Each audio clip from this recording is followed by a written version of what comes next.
Good morning. Am I audible?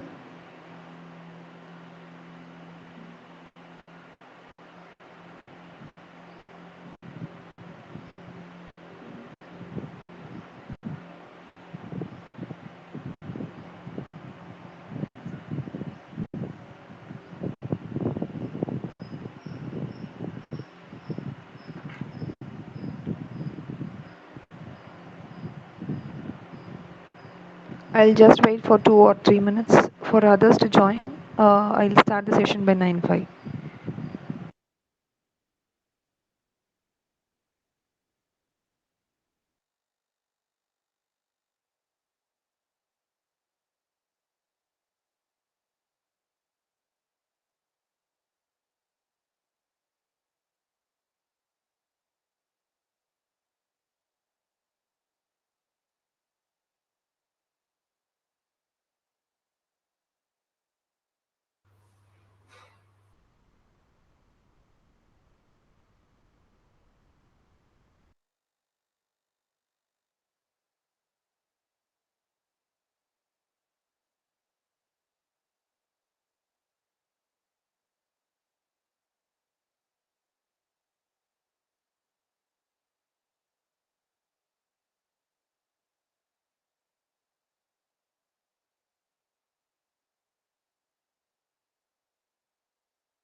Yeah, good morning. This is Anita. In this semester, I'm going to handle management concepts and organizational behavior for you. So I have given the syllabus for first unit. So now we can move on to this session. So before we move on to the elaborated topics, first we should know the meaning and definition of management. What is management?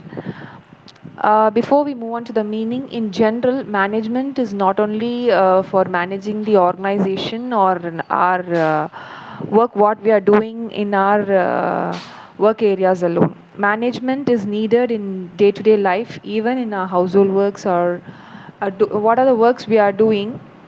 We are in need of managerial skills in for all the aspects. So that much management is very much needed in all the aspects or in our day to day life. So this is the first thing. And regarding meaning, management is an art of getting things done through others.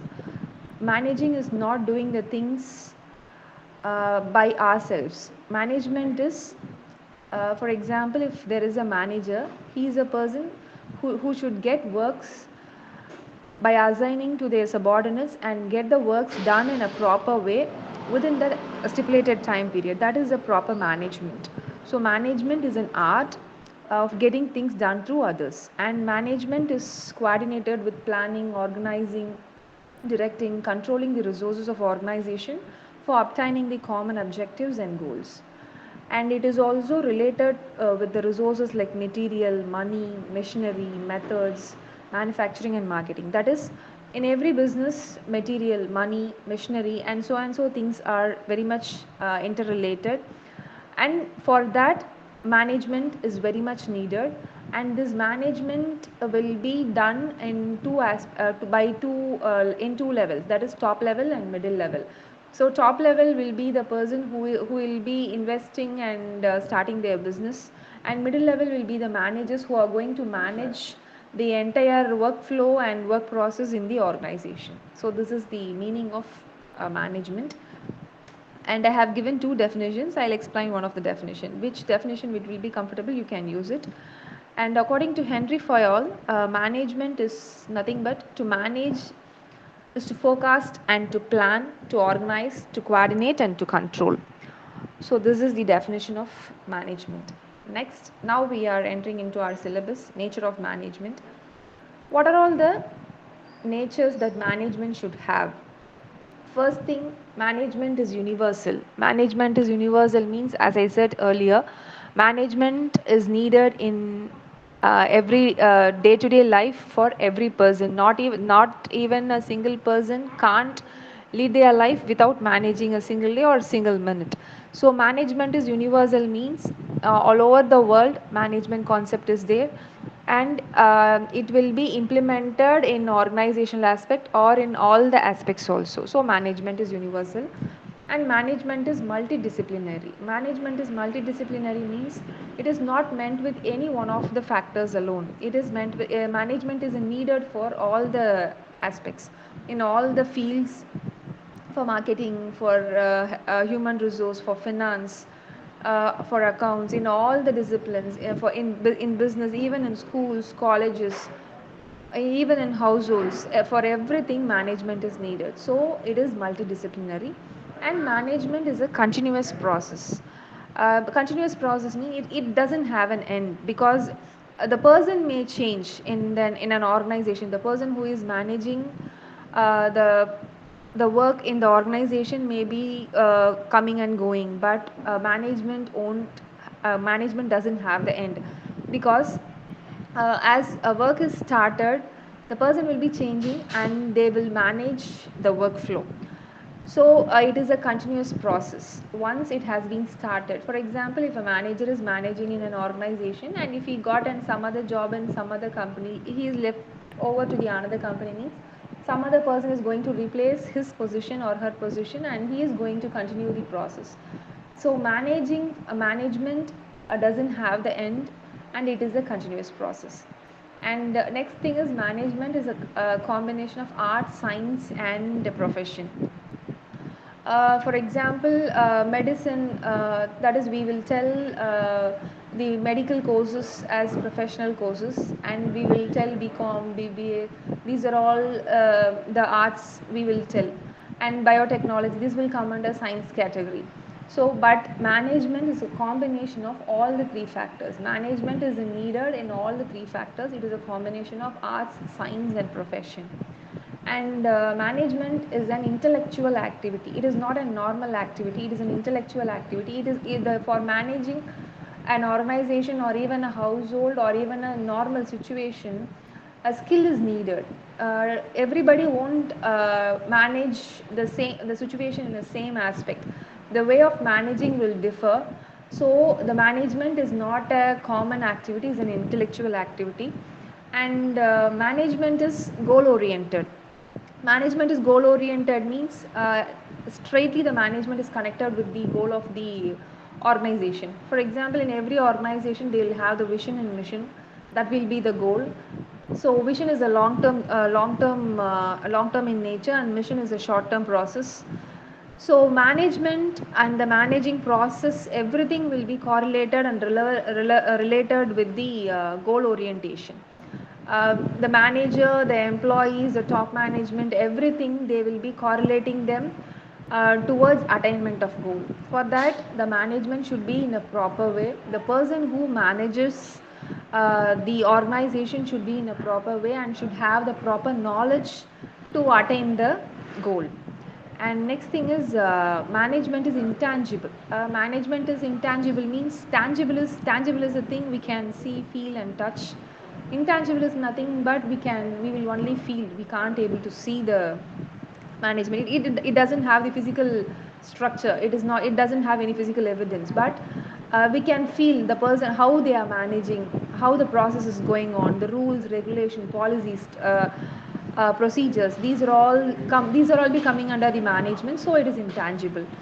And the final one is management is concerned with people.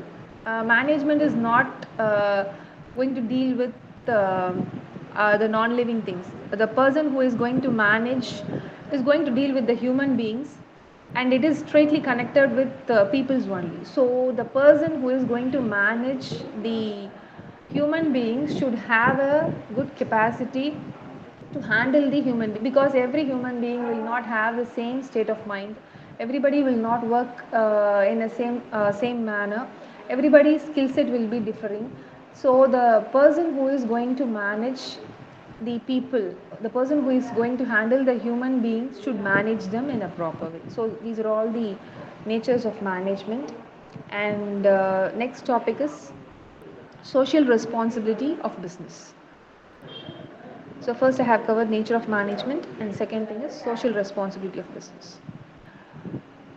Social responsibility of business means business and service.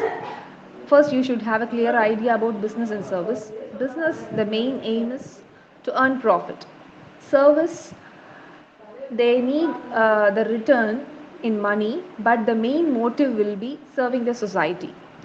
So here the topic is social responsibility of a business. Social responsibility of a business means even though it is a business, even though that business and top management is expecting a profit, they should have some social responsibility. That is CSR, corporate social responsibility. So what are all the social responsibilities that business should have? The best example in India for social responsibility is Tata, because the major part of their share has been created as a trust, and it has been spent because the Indian peoples are only buying their products, and because of them only they are getting the profit. So in return they want to give the profit to the Indian society itself. So this is the best social responsibility of their, that is Tata's business. For example, I have told. Now we can move on to the topic.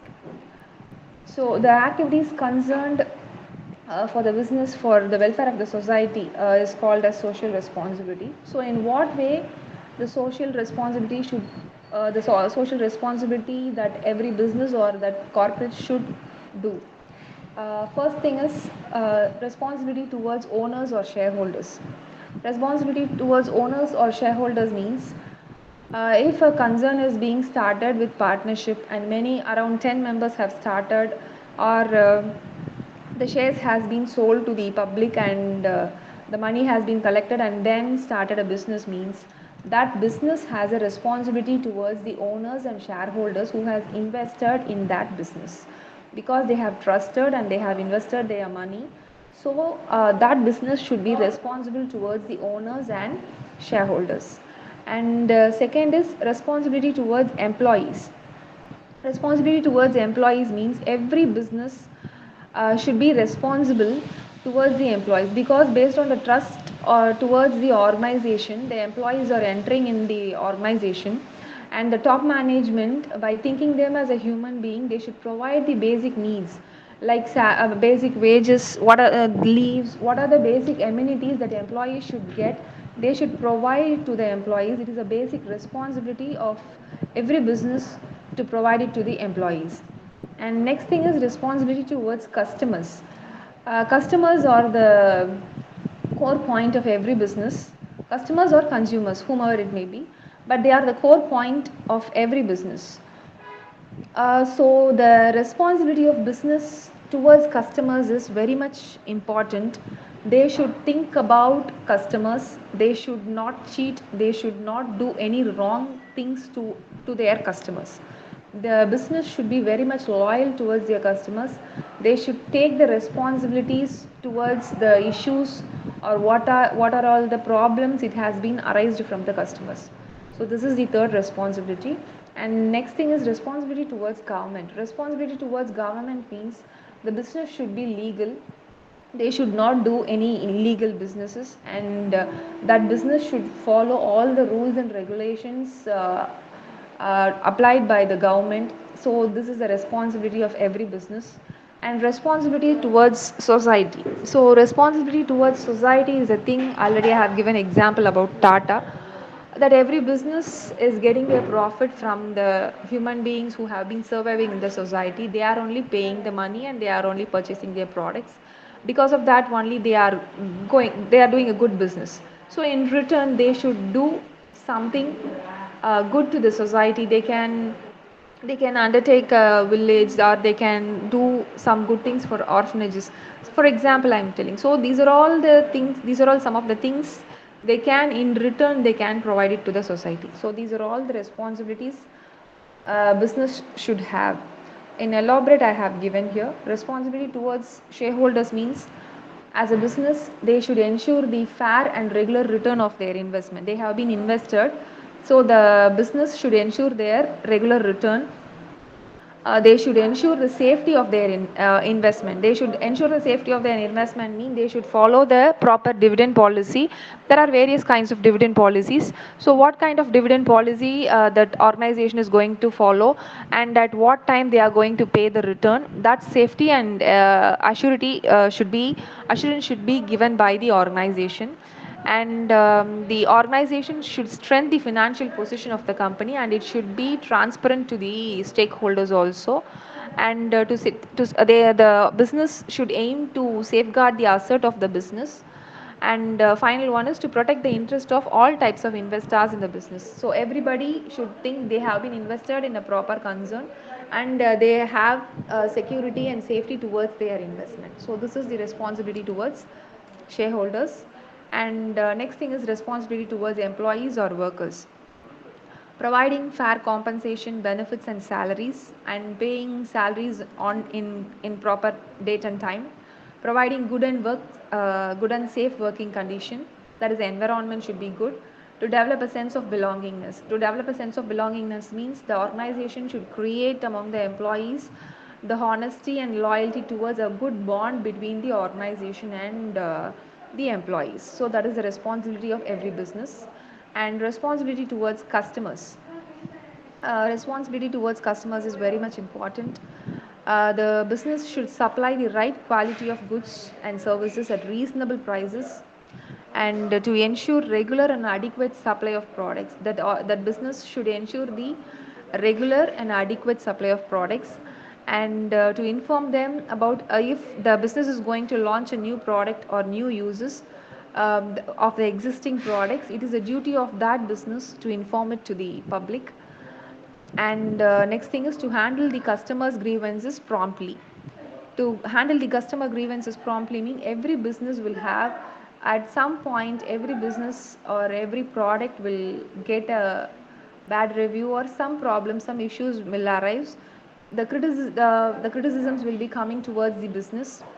So the organization should accept the criticism, and they should do a research, and they should analyze it, and they should solve the problem properly. If they are solving it, the customers will be happy and they will be retaining it towards the business. So this is towards consumers. And next thing is responsibility towards government. They should pay the tax honestly. They should observe the rules laid down by the government, and they should avoid corrupting government employees. They should not bribe the employees. So this is the thing.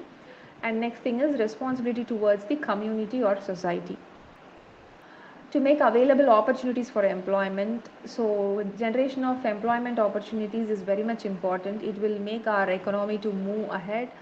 It will make our society peoples to improve from one standard of living to the next level of living. So the available of opportunities of employment should be ensured. That a business should not pollute the environment. It should protect the nature, and to lift the weaker section of the society. That is, they can start the business in the rural areas where there is no employment opportunity. If they are going to start the business there, that area will get developed, and that area people will be getting the employment opportunities. So these are all the responsibilities, social responsibilities of every business. And next thing is manager and environment. How far the manager and business environment should be correlated or connected. There are two important factors available in business environment, which is external factor and internal factor. First, as a manager, he should have a proper and clear knowledge about external factor and internal factor. External factor, which includes technological, demographic, socio-cultural, political factors. These are all which is uncontrollable. Economic factors, as a manager he can't able to control the economical factors. Technological advancement will not be based on, or it is not in the hands of the manager. Demographic, it is in area wise nature. Socio-cultural, it is the cultural nature, it is a tradition which is being followed in the society. And political factors, these are all uncontrollable factors.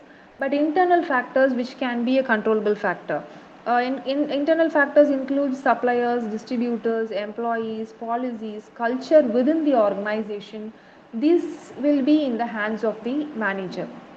So for external factors, he can't able to control entirely. What he can do means he can forecast and he can take necessary actions, or he can do some reserve things for meting out the uncontrollable factors. For controllable factors such as suppliers, distributors, employees, they can have a good network, they can have a proper follow up, they can have a feedback session or brainstorming session. The manager can do that, so that the external environment and the internal environment within the organization will be good. So this is the universal need of management. So in the diagram I have shown. Okay. And this is what I have explained, organizational environment. So as the manager is going to manage the organization. At that time, what are all the characters he should possess and how he can manage the organization. As an individual, we can split into three categories: individual characteristics, transformation process, and organizational results. So first, individual characteristics, it deals with persons, and transformational process, it deals with the process of the organization, and organizational results deal with the product. So as an individual human being, the manager should be intelligent, he should have a good aptitude, knowledge, temperament should be good, he should be emotionally stable, he should not be biased, he should have self-motivation, and he should be a person of motivating others also. He should create good opportunity to others, he should give space to others, he should be a good leader. So these are all the individual characteristics. And while coming to the transformation process, managerial job, manager should be a person who should possess a good knowledge about the work and workflow of the organization. He should give all the dimensions of that particular job to the employee. He should give the knowledge transformation to the employees, so that they will have a clarity about their work and the mistakes can be reduced. And general functions and specialized functions, this will be implemented in the organization, and general and specialized functions should be implemented and followed and take care by the manager. And if this first two things has been done in a proper way, the result of the organization will be good. That is profit maximization. A manager is responsible for profit maximization, organizational efficiency, high productivity, employee satisfaction, customer satisfaction. So these are all the organizational results, and for these organizational results, who is responsible? Manager is a responsible person. For that, he should manage the organization in a proper way. And next thing is functions of management. Before we move on to the functions of management, there is a topic, levels of management. Levels of management, there are three levels in the organization: top management, middle management, and lower level management. In the top management, the board of directors, MD, chairman, these are all the persons will be there in the top management. They will have the deciding factor. And in middle level management, various functional managers, that is marketing manager, human resource manager, finance manager, general manager, overall administrative manager will be coming under the middle level management. Lower level management, TL, supervisors, line managers will be coming in the lower level management. So these are all the three levels of management. Once these three levels of management has been coordinated in a good way and they are in a proper lineup, the organizational process will be going in a good way. Okay. Next topic what we are going to see is functions of management. There are five major. There are various functions. Majorly, we can classify the functions, major functions around five or six. That is, we can split into primary functions and secondary functions. As I said, management is a continuous process. It has primary functions and secondary functions. Now, first we can see the primary functions. Primary functions is nothing but planning, organizing, staffing, directing, controlling, and coordinating. So this is the primary functions. Primary function plays a major role because with how the management will be functioning. I'm mentioning that a manager should manage it properly. A manager should manage it properly. How the manager should manage the organization. For managing that organization, what a manager should do. That is the functions of management. So first thing is planning. Planning, without planning, the execution of anything cannot be done. So first process is planning. So initially, the manager will plan everything in a proper way. After planning it, he will be organizing everything. Then, after organizing, he will be staffing and directing. Staffing and directing is nothing but division of work will be done. Division of work means dividing the work. Dividing the work means he will be assigning the proper work to the right candidate. That is, choosing the right candidate at the right time and placing the right candidate in a right position. Okay, and division of work, to whom the work should be given, and after assigning the work, a proper direction and clarity of work should be given to the employees. And after assigning the task to the employees, controlling will be done by the um, controlling means follow up. The follow up and the proper implementation will be done and followed by the managers, and finally the coordination. So implementation has been done, the analysis will takes place. After the analysis part is over, if that employee has performed well, it is good. The appreciation and recognition will be given. If there is some mistakes, with the help of the feedback, that rectification will be done and the coordination process will takes place. So this is the primary function. And secondary function is, as a manager, he should be a quick decision maker and situational decision maker. He should have innovative thoughts. The manager is going to be the representative. Next, he should report to the top management on the basis of lower level employees. He is going to prepare the budget for the organization and he want to forecast the future of the organization. So these are all the secondary functions of management. Next, as I said earlier, management is an art, science, and profession. For that, I have given the explanation here.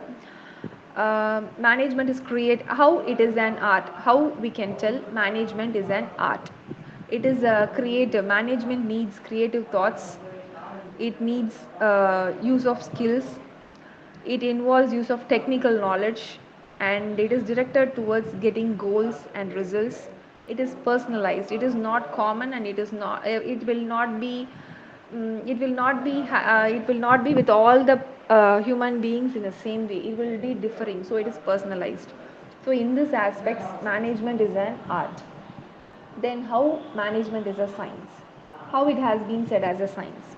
So science means science always deals with systematic body of knowledge and that is procedures, principles, and science needs proof. So management is providing the proofs also. And F.W. Taylor was the first person who considered management as a science, and he has divided that into two parts: physical science and social science. Okay, and management is a social science because it deals with human beings. F.W. Taylor, what he did means he divided the science into two categories. One as physical science and another one is social science. In physical science, we will deal with physics, chemistry, biology, zoology, botany, whatever. The thing that deals with physical science. And F.W. Taylor says that management is a social science because it is dealing with human beings. So management is a social science due to in what way that F.W. Taylor is telling management is a social science means systematic collection and processing of information. If the every organization is following a systematic collection and process, so it is automatically a social science, and output may change through the input or seen. With the help of input only the output can be expected, and principles of management are universally accepted. Everybody know the principles of management. Every management has many principles, so that principles of management has been accepted universally, so it is automatically the management is a social science. And third one is management is profession. So how the management has been considered as a profession? I have given the four dimensions here, because every profession should have knowledge, social responsibility, self-control, and application. Application is nothing but implementation. So these four dimensions is also there in management. So management is also considered as a profession.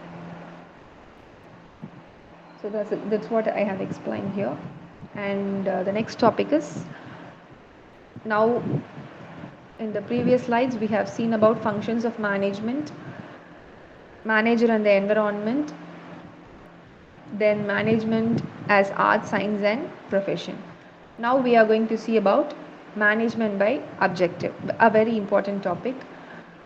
Management by objective, in short it will be called as MBO, and it has been developed by Peter F. Drucker in 1954. So what is management by objective? It is a process where the employees and the superiors come together to identify the goal. In the traditional management, the top management alone will decide, and they will assign the work to the subordinates. The subordinates will not be getting a chance to tell it this is wrong and you can change.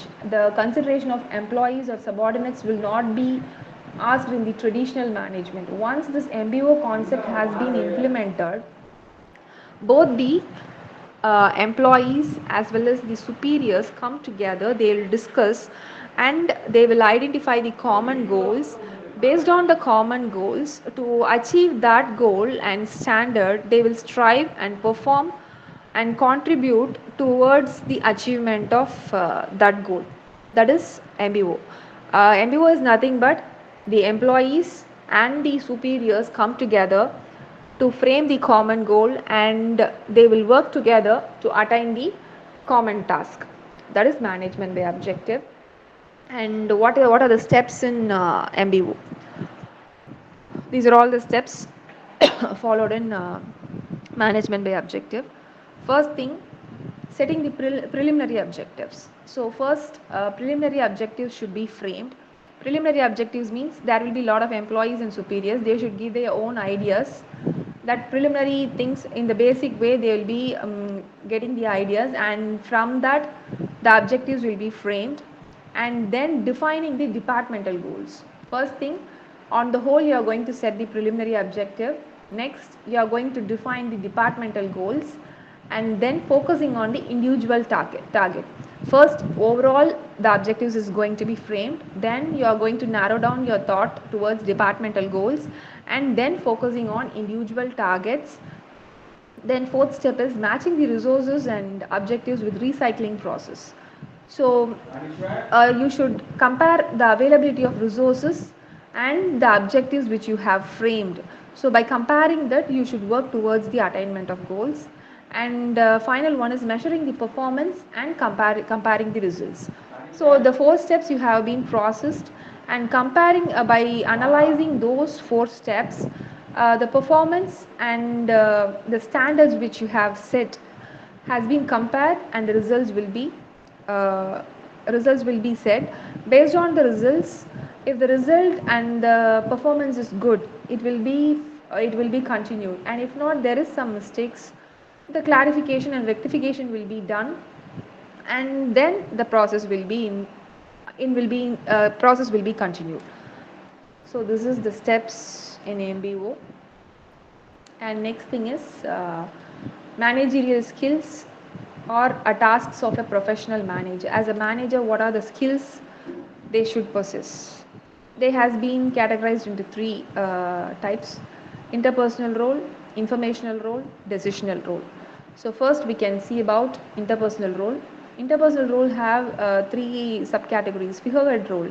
Figurehead role means the manager performs certain functions such as receiving important visitors and signing the document. As a organization representative, he is going to visit and sign the document on the basis of the company. So it is a figurehead role. Figurehead means he has a top position and he is responsible and he is going to represent his organization or her organization. And next thing is leader role. As a leader, the manager should motivate and encourage their subordinates. And third one is liaison. Liaison role, the manager establishes and maintains the network of relationship with outside persons to bring the information and favor the organization. That is, in personal, he should create a good network with outside the organization, and based on the information he or she is getting from those networks, that should be very helpful for the development of his or her own organization. That is liaison role. So as a manager, he should perform the figurehead role, he should be a leader, and he should have a proper network. So this is interpersonal role. And next thing is informational role. Informational roles: monitor. First thing, monitor means he should seek and receive information to obtain through understanding and organizing the environment. That is, he want to observe the work environment, how the employees and the process is going on in the organization. That is the first role. And next thing is disseminator role. Disseminator means the manager must transmit much information received from the outsiders or insiders to the organization members. That is, he is in between person between the outside person and the top management. To the top management, the manager will be conveying the informations what he has got from the outsiders as well as the inside employees. Every employee cannot meet the top management. Every employee cannot tell their grievance towards the top management, and outsiders also, everybody can't able to meet the top management. So based on the as a representative of that organization, he is going to be the intermediate person between the top management and the outsiders and the inside employees. So this is the designator role. And spokesperson. Spokesperson, information about the organization must be transmitted to the outsiders. That is, he should project the organization in a better way towards the outsiders and towards the society. He should market, or he should project all what they are doing in a good way towards the outsiders. So that is spokesperson. That the spokesperson means, that is, he should elaborately make that organization's information or organization growth should be transparent towards the society or outsiders. That is spokesperson. So this is informational role. And next thing is decisional role. Decisional role, there are four roles, which is entrepreneurial role. Entrepreneur means the person who is going to start the business on their own. As a manager, he should possess the entrepreneurial role also, because the manager is going to act as an initiator or a designer, and he is going to control the organization. He should think that that is his business, and he should put all the ideas and decisions as an entrepreneur towards that business. Next thing is disturbance handler. Disturbance handler means this role equips the manager to be corrective. That is, in an organization, there will be expected disasters and unexpected disasters. Expected disasters may be strikes. These are all the expected. Unexpected is natural disasters, accidents. So these are all unexpected disasters.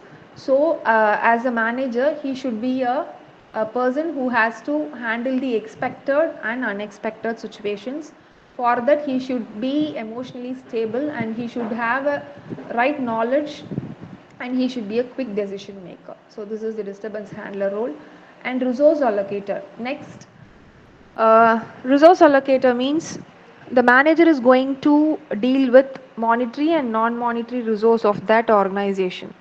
So he should properly allocate the monetary and non-monetary resources based on the current trend, demand and need of the society. That is monitoring the budget, forecasting the future, resource needs. As a manager, he should have a knowledge how much raw material should be in stock within the organization, how much supply should be done every day, what is the transportation cost, how many employees are running per day, how much wages has been provided. So the resource allocation should be done in a proper way, and as a manager, he will be doing or she will be doing the resource allocation. And next one is negotiator role. Negotiator role, negotiation is nothing but bargaining. So as a manager, he must negotiate with outsiders in matters affecting the organization. In favor of organization, as a manager, he should negotiate and he should not leave or he should not left the name of the organization. So as a manager, he is also he she or he will be performing the negotiator roles also. So these are all the major roles and managerial skills the manager should possess. So this is about the first part of the unit, and now we are moving on to the second part, planning. So in the initial stage, planning is a major function in management. Now we are going to see about planning. And in planning, I have given the contents. What are the contents I am going to cover? Nature, importance. Importance can be said as characteristics also. And steps in planning, types of planning, objectives, decision making, types of planning, and hierarchy of plans. So planning. Planning is also called as forethought. Forethought means what is going to happen in future. So planning is a process of thinking about organizing the activities required towards achievement of goal. Excuse me. And this is the definition of planning. I have given a simple definition. M.E. Harley, he has defined that planning is deciding in advance what is to be done. It involves selection of objectives, policies, procedures, and programs from alternatives. That is, from choices, the planning will be fixing the objectives, policies, procedures, and programs. So this is the definition. And here comes the nature feature or characteristics, whatever it may be, we can call nature of planning. We are going to see first, planning is goal oriented. Plans are made in order to seek the certain predetermined goals. For example, I have said vision and mission. For attaining the vision and mission, planning is very much important. So planning is goal oriented. Next, planning is a primary function. Based on planning only, other functions will be coming. After planning only, organizing, coordinating, staffing, controlling, everything will be coming. So planning is the foundation and base for all the functions in the management. And planning is a thinking process. Planning is a thinking process means it involves imagination, foresight, sound knowledge, judgment, focusing the future, forecasting knowledge. So this is needed. So planning is a thinking process. And planning is flexible. In every organization, they should follow a flexible plan. They should not follow a rigid plan. Rigid plan means it will be constant. It cannot be changed. That kind of plans should not be planned in an organization. Based on the situations and needs, the plans should be changed. And planning is all persuasive. Planning is all persuasive means it is an ongoing, continuous activity. It cannot be stopped at any point. And planning involved and planning it will be done in all the levels of hierarchies. That is top level, middle level, lower level, right from the CEO to first line manager. Everybody will plan. So planning is an ongoing activity, and planning is a continuous process. So continuous process means directions, opportunities. Once the problem has been arised, the problem will be sorted out, and next the planning will be done towards converting the achievement of goal only. The planning will be done. So planning is a continuous process. Next, planning involves choice. Planning involves choice means while preparing a plan, There are two types of plans. One is long-term plan and short-term plan. So what kind of plan you are going to do? And if you are choosing any kind of short-term plan or long-term plan, you must have a lot of alternatives, and you should have many choices also. Based on many alternatives and choices, and analyzing the choices and alternatives, you should fix the final plan. If there is only one way of doing something, there is no need of planning. Only one need means if there is only one thing, no need. That is the one thing there, and it is going to be implemented. We have, if there is many options and many alternatives and many choices, there comes the need of planning. And among the alternatives, we are going to pick the best and we are going to plan it accordingly. And planning is rational. Planners should be objective and unemotional in their approach towards planning. It is nothing but the planners, that is the manager, should not be biased, he should be consistent. He should not have personal emotions towards planning and personal thoughts over planning. Aim would be the major aim would be achieving the efficiency and effectiveness while optimally deploying the resources. So this is the thing. And planning is an integrated process. Planning is an integrated process means it serves in all the levels. It is interrelated, interdependent, mutually supportive. In top level, middle level and lower level management, the planning will be there. So this is an integrated process between the superiors, subordinates and the top management. And planning is futuristic. Planning is futuristic means for forecasting the future only the planning will be done. What is going to happen in the future, that is going to be decided. Based on that only the task attainment and the process is going to be done. So planning is futuristic. And importance and purpose of planning. Importance and for what need, or it can be said as needs. Need of planning, for what the planning is needed. Planning provides direction, it will show a proper direction. And planning minimizes risk and uncertainty. Risk and uncertainty means it is going to reduce the risk which is going to happen in the future, because I am going to forecast it now itself, and precautionary actions I will be taking it, or I will try to stop it, or I will make it not to be happened. So planning minimizes risk and uncertainty. Planning ensures coordination. If everything is clear and in the plan who is going to do which work, it has been allotted and the division of work will be done, so automatically the coordination will come between the divisions, departments and people, because they are clear about their role and what they want to do. They won't cross their limits and everybody will coordinate with each other. And planning leads to the economy. Once the clarity is there and coordination is there, the economy will be good. And planning facilitates decision making also. Based on the planning only, the decisions will be taken and implemented. And planning reduces overlapping and wastage of efforts. As I said, in planning, the division of work and for whom the work is going, which work is going to be allotted, everything will be clear. So everybody knows their task, everybody knows their role in the organization. So the rework or overlapping of work or wastage of efforts will be avoided. So planning reduces overlapping and wastage of work, and even time management is possible because of planning. And planning encourages innovation and creativity, because planning involves much more choices and alternatives. Everybody can give their innovative ideas and creative ideas. And next thing is planning facilitates control. If planning is the biggest tool for controlling the organization, because planning involves procedures, systematic process. With that everything will be framed, and based on that framed rules, regulations, strategies and procedures, the workflow will be controlled. So planning facilitates control. And planning improves morale also. Planning improves morale means if there is no planning, the employees will not follow anything and they'll work on their own mentality, own thinking process. But this planning will make the employees to get broaden their mentality, think of achieving the organizational goals and make them to coordinate with each other employees, and they will be working towards the attainment of plan or goal. So these are all the importance of planning. Next we are going to see about steps in planning. There are 7 steps.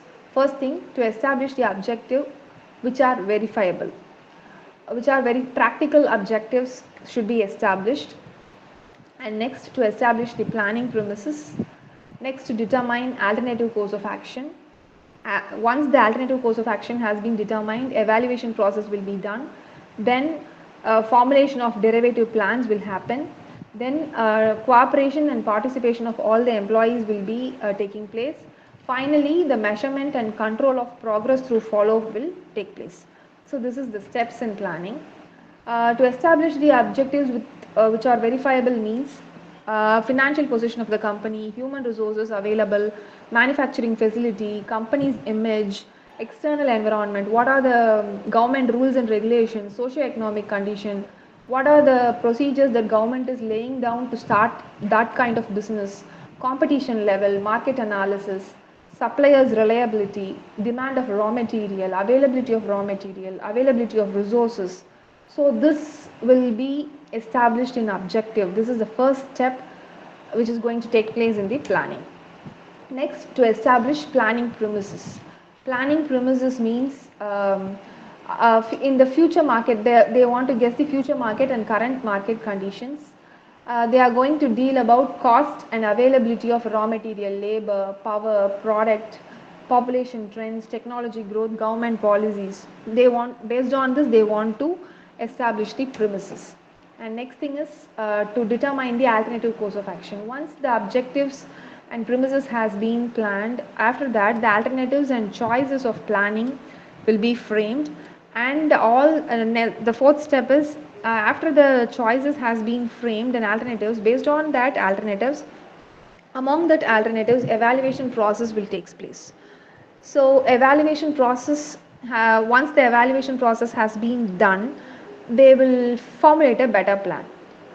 For example, I have given in the slide, if the production plan of Tata Motors is to produce 1 million of nanos in the next 5 years, the derivative plan would be plan for various departments like fabrication, forging, casting, purchasing, assembling. So if the task is going to, if they are going to produce 1 million of cars next year, in the current year they want to start fabrication unit, forging unit, casting unit, purchasing unit. So this is the formulation of derivative plans.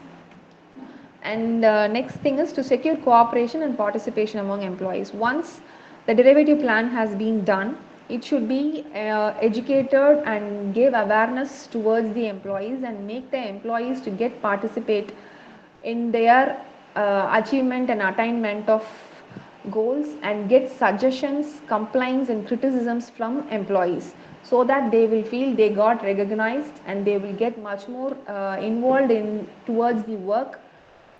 They will think our own suggestion has also been accepted. Then they will get a loyalty and bond towards the organization. Then automatically the cooperation will come. And the next thing is to measure and control the progress through follow-up. Once these are all the 6 steps has been done, the continuous evaluation of plans, identifying the mistakes and avoiding them in the future will takes place. So this is the steps in planning. Next is types of plans. There are 2 types of plans, short term and long term. We can see this in another perspective: standing plans and single use plans. Standing plans which will be changed. Single use plans mostly it will be used once, and in the next time it will be changed.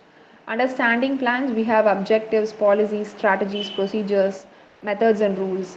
And single use plans, programs, schedules, projects and budgets. So objectives means, objective deals with goals, aims, purpose, missions. So based on this only the goals and end point of the business and the direction will be given based on the objectives.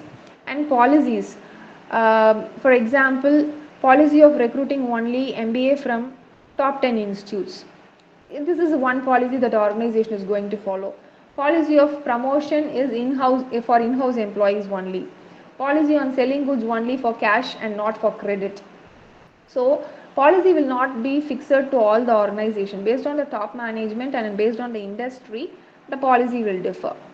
And strategies, what kind of strategies they are going to implement. Based on the objectives and policies only, the strategies will be framed.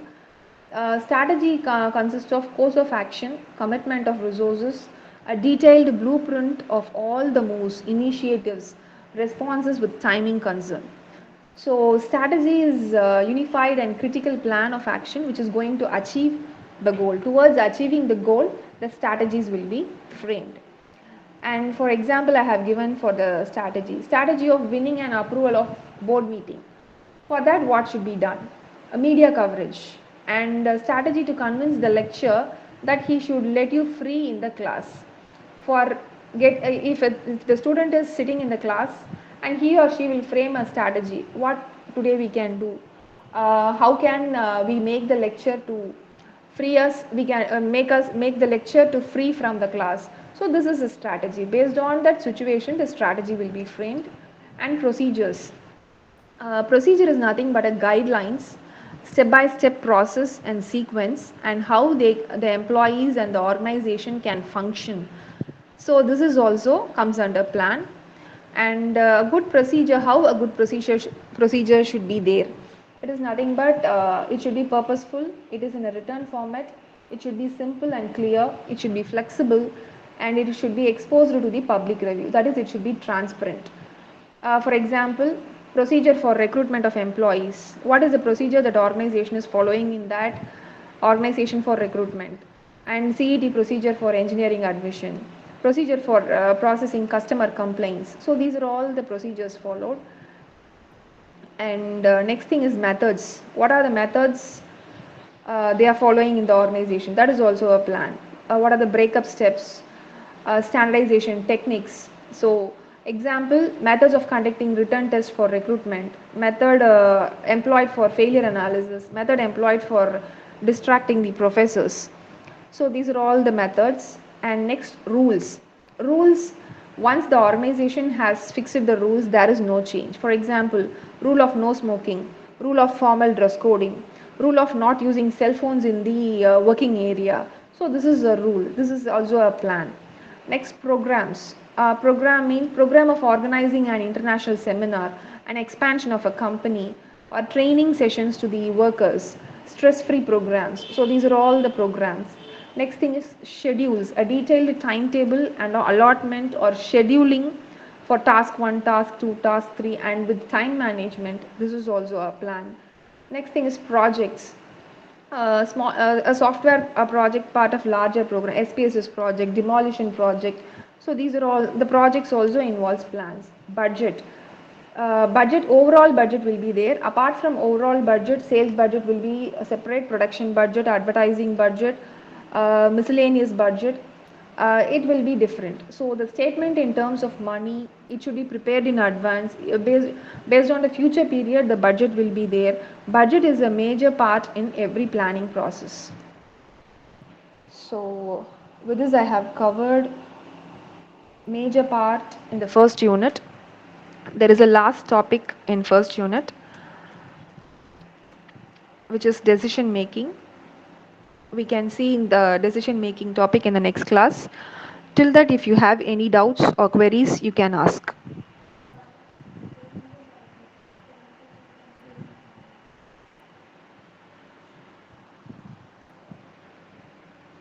Any doubts?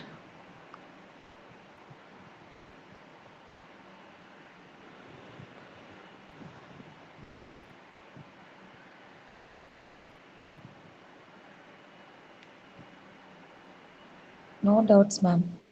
Yeah. Thank you. We can see in the next class. Thank you. Okay, ma'am.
Good morning. Am I audible? Audible, sir. Okay, fine. Audible. So we are going to discuss about corporate accounting, right? That first unit, just 2 minutes. I will take the syllabus first.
What is the first unit? Valuation of goodwill for you. Do you have the syllabus? Am I audible? You are audible. Do you have the syllabus with you? First unit is valuation of goodwill. Am I right?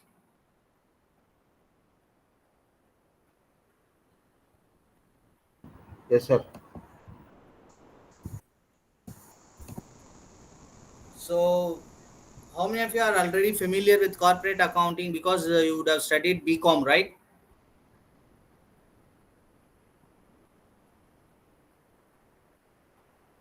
Various backgrounds, sir. Various background. How come? What is your UG degree?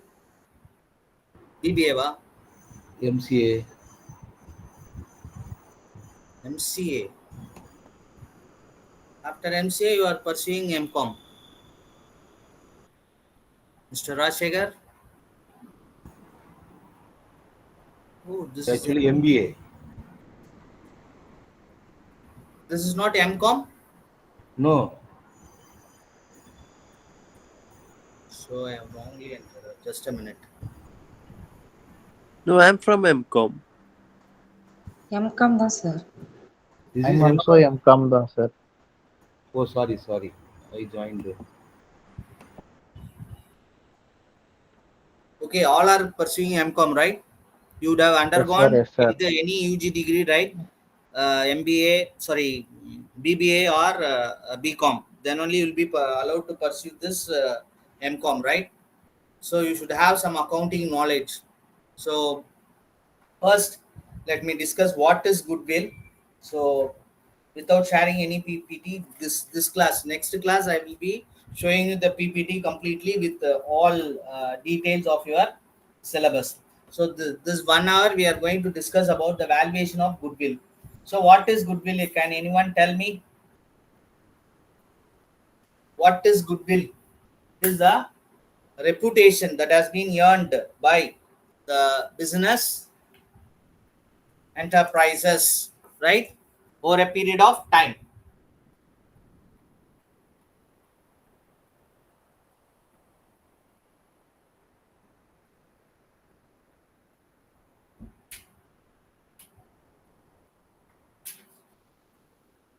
So goodwill means the good name or the reputation earned by a firm through the hard work and honesty of its owners, right? So this is how the goodwill is being earned.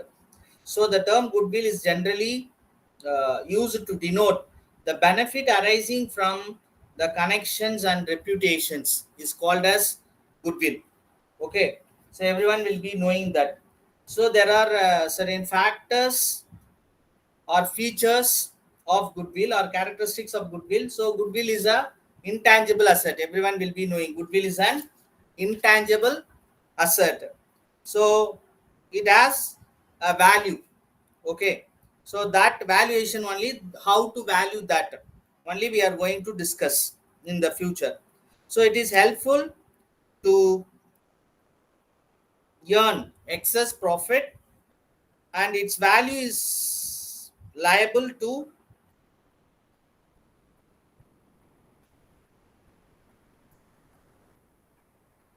am I audible?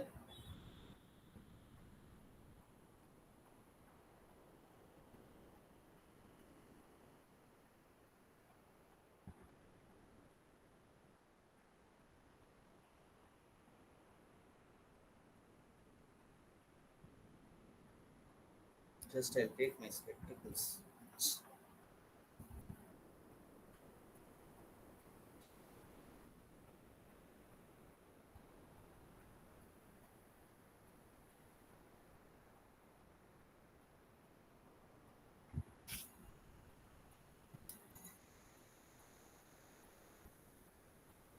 So its value is liable to constant fluctuations. It is valuable only when entire business is sold. It is difficult to place an exact value on goodwill. So these are the features of goodwill. Are you able to get me? What we have discussed with respect to what is goodwill, we have discussed, right? Then we have discussed about what are the features of goodwill. Thus, the features of goodwill is it is an intangible asset, it is a valuable asset, it is helpful in earning excess profit, its value is liable to constant fluctuation, it is valuable only when entire business is sold. It is difficult to place an exact value on goodwill. Okay, so goodwill is valued when we sell or purchase another company, the valuation of goodwill is required. Okay, so take for example on admission of a partner or amalgamation of a business, right, like merger and acquisition. At that time there will be a need for valuation of goodwill. Okay, so next we are going to discuss about the origin of goodwill or factors that affect the value of goodwill. The number one factor is that location of the business. Favorable location of the business is the first and foremost factor which affect the value of goodwill. So what is location? If the business is located at a convenient or a prominent place, it will be attracting more customers and therefore will have a high value of goodwill. Then efficiency of management also contribute to the factor affecting the value of goodwill. What do you mean by this efficiency of management? If the business is run by experienced and efficient management, its profit will go on increasing, which result in increase in value of goodwill. Then the longevity of the business. An older business is better known to the customers, therefore it is likely to have more goodwill. Okay, when you are there for operating your business for a longer time in a particular location, everyone will be aware of that business, and if we go to that business, we will be getting these are the products. So the customer will be knowing how long they are doing the business, and how if business is being run for a longer time, what does it mean? That they are creating doing good service. Because of that good service, they'll be able to have a good reputation. Because of that good reputation, they'll be having a higher value of goodwill. This happens to be one of the factors that affect the value of goodwill. Am I audible and I am clear? Are you able to understand? Have some notebook. So take note of the points that I am telling. If you are having the study material with you, then also you can go through with that. Okay. Then nature of goods is another factor that affecting the goodwill.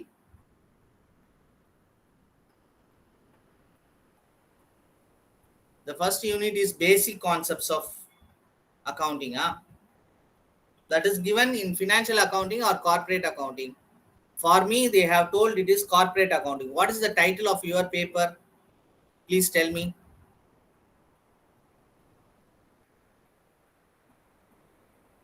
Corporate accounting, sir. What is the first unit? Accounting concept na financial accounting ma yaro orthanga chat box la accounting concept தான் first unit ன்னு போட்டிருக்கீங்க. Somebody has mentioned that first unit is accounting concept. Is that in corporate accounting the accounting concept will not come? It will come only in financial accounting.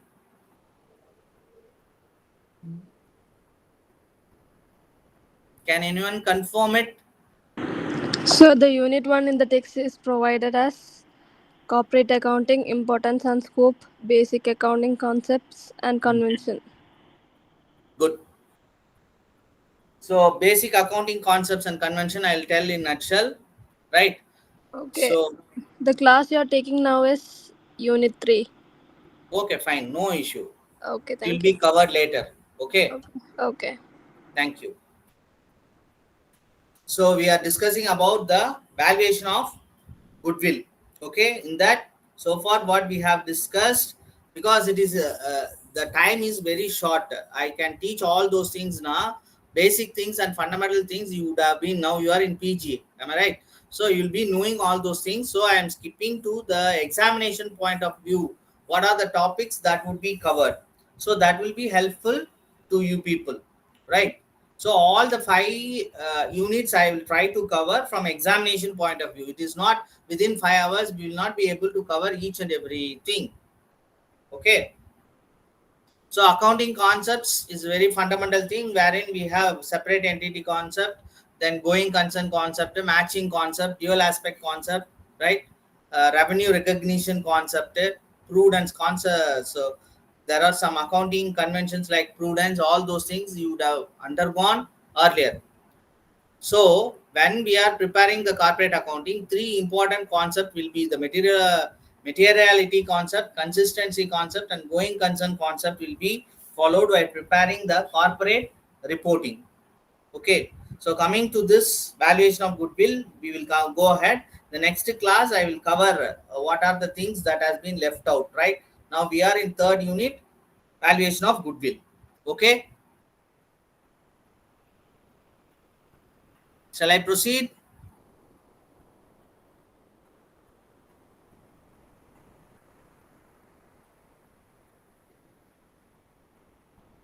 Yes. No response. Just type in the chat box.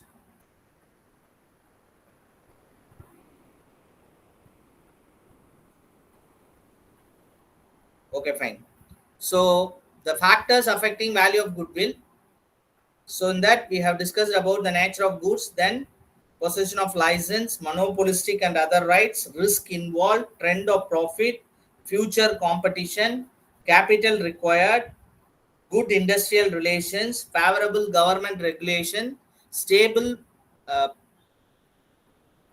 political condition, research and development efforts, effective advertising to establish brand popularity, then popularity of product in terms of quality.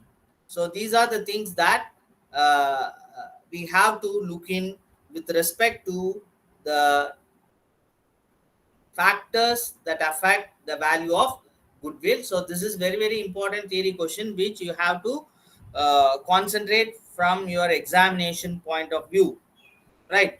Next, we are classifying the goodwill into two things. One is purchased goodwill and self-generated or inherent goodwill.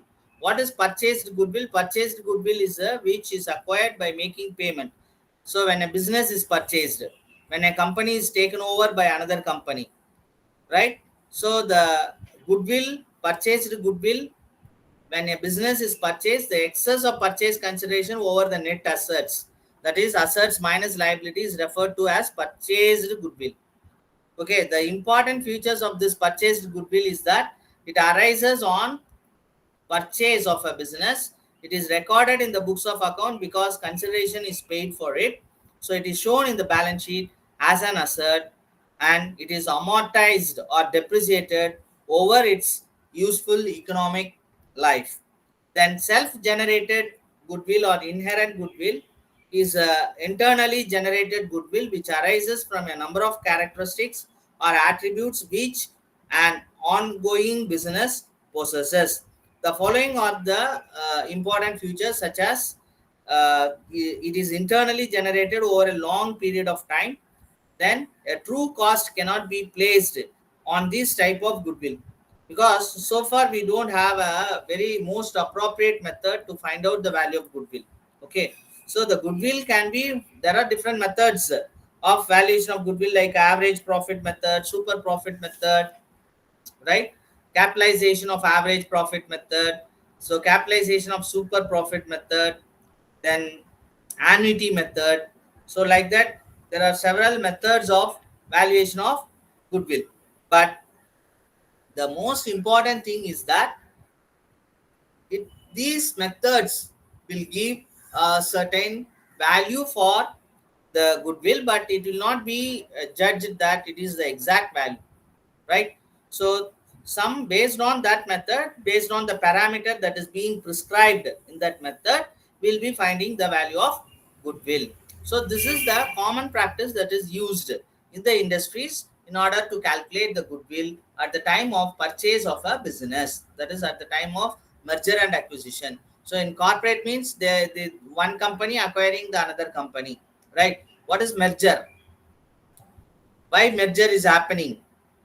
So there is one more unit which will be there as amalgamation, absorption, and internal reconstruction, right? So there we'll be discussing about the accounting methods, how to make journal entries in the books of the purchasing company and in the books of the selling company, or in the books of the transferor company and transferee company. That there we will discuss at length about those things, right? Just you understand what is the for intangible assets, we have only one thing that is called as the accounting standard that is prescribed for intangible asset is accounting standard 26. So it is not recorded in the books of account because consideration in money or money's worth has not been paid for it. Okay, so we have to follow the accounting standard 26 for this goodwill. Goodwill is an intangible asset, right? It has to be followed as per the accounting standard 26. Okay, so now stepping into the methods of valuation of goodwill. One method of valuation of goodwill is average profit method. What is this average profit method? So there they will be giving in the problem 3-4 methods of value, 3-4 years of profit. Out of that,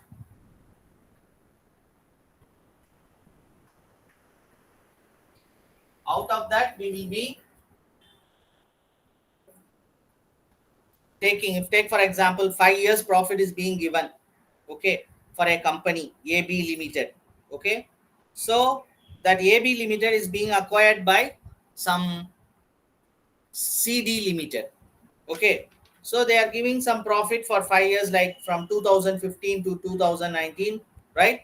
So we have to take that average profit. Okay, this is a very, very simple method and widely followed method for valuation of goodwill.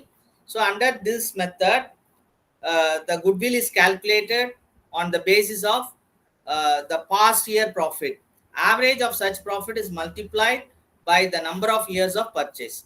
Under average profit method, we'll be taking into consideration average profit into number of years of purchase will give you the value of goodwill.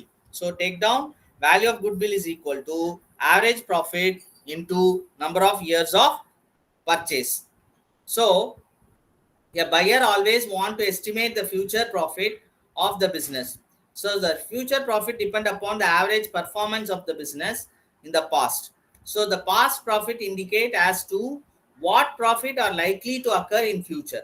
Therefore, based on the past profit, it is being averaged, but before calculating the average profit, the profit earned in the past must be adjusted in the light of future expectation, right? So that means any abnormal income of a year should be deducted out of the profit.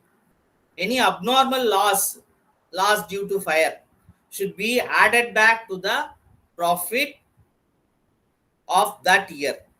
Income from investment should be deducted out of the profit because it is non-operating income. It is not related to the business. So you would have made investment. So business related profit means by doing trading activities, if you are getting any profit, it is called as operating profit. There are two set of profit. One is called as operating profit. Another is called as non-operating profit. What is operating profit? By doing the business activities, any profit that is being generated or any revenue that is being generated in that business, then it will be termed as what? The operating profit. And what is non-operating profit? Non-operating profit means you would have invested in some shares. Because of that shares, you will get dividend. So it is not by doing your business activity you're getting that income. The dividend income you are getting by making investment in shares, right? So that income is considered as non-operating income or non-operating profit. Are you able to clear this concept of operating profit and non-operating profit? Any doubt regarding this, you can ask me now or share in the chat box. Up to this, just the theoretical things we are dealing with, the valuation of goodwill. Any doubt, any clarification, you can ask me. So PPTs will be shared shortly.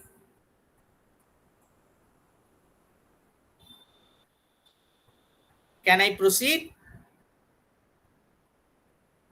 Just message in the chat box.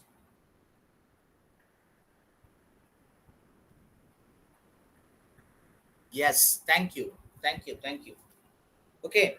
So for finding out the average profit also, what you have to find out one thing called as expected future profit.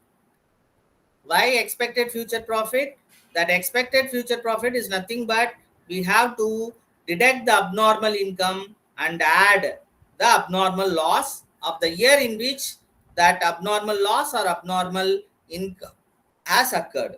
Then income from non-operating income and non-operating losses, that should also be added or deducted. Non-operating income has to be deducted and non-operating losses should also be added, so that we will be arriving the expected future profit. So based on that, we have to find out the average profit, and based on that, we have to find out the goodwill. So average profit into number of years of purchase will give you the value of goodwill. Take for example, okay, take for example, M Limited purchased S Limited business on 1st April 2023. Okay, the profit disclosed by S Limited business for the last 3 years are year ending 31st March 2021. Sorry, 20. year ending 31st March 2020. Okay, they have earned a profit of 40,000. Just have a pen and paper. Whatever for the year ending 31st March 2020, they have earned a profit of how much? 40,000. There we have an abnormal gain of 5,000 rupees. Next, for the year ending 31st March 2021, the business has earned 50,000 profit after charging an abnormal loss of rupees 10,000.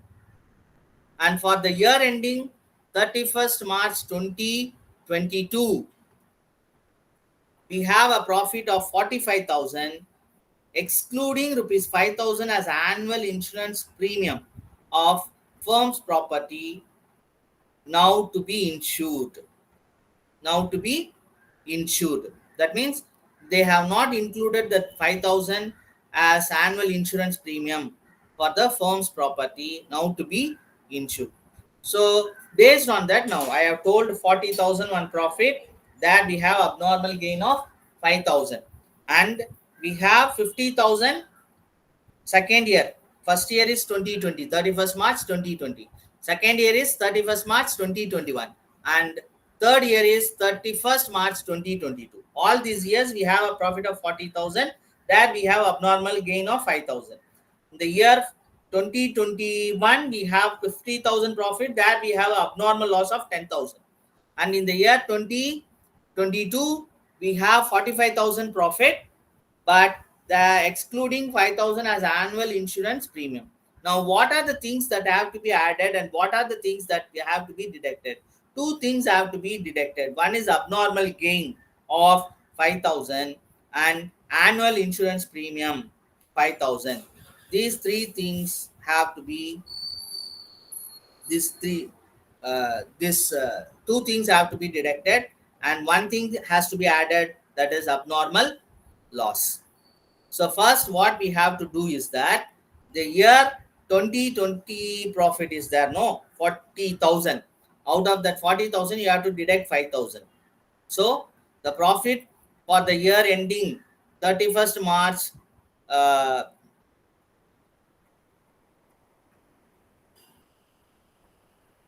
2020 is 35,000 after deducting that abnormal gain. Then for the year ending 31st March 2021, the profit is 60,000 after adding abnormal loss. Okay. Then for the year ending 31st March 2022, we have 45,000. Okay. So that 35,000 plus 60,000 plus 45,000 you add and find out the average profit. After finding out the average profit, you have to deduct the annual insurance premium. So the average profit will be the total profit. So 35,000 plus 60,000 plus 45,000 is 1,60,000. That divided by 3 gives you 46,667. Right? Out of that 46,667, we have to subtract insurance 5,000. Now the expected future profit or average profit is 41,667. So that into number of years purchase is 2 years here. So if you have, then the value of goodwill will be 83,334. This is how we have to find out the value of goodwill under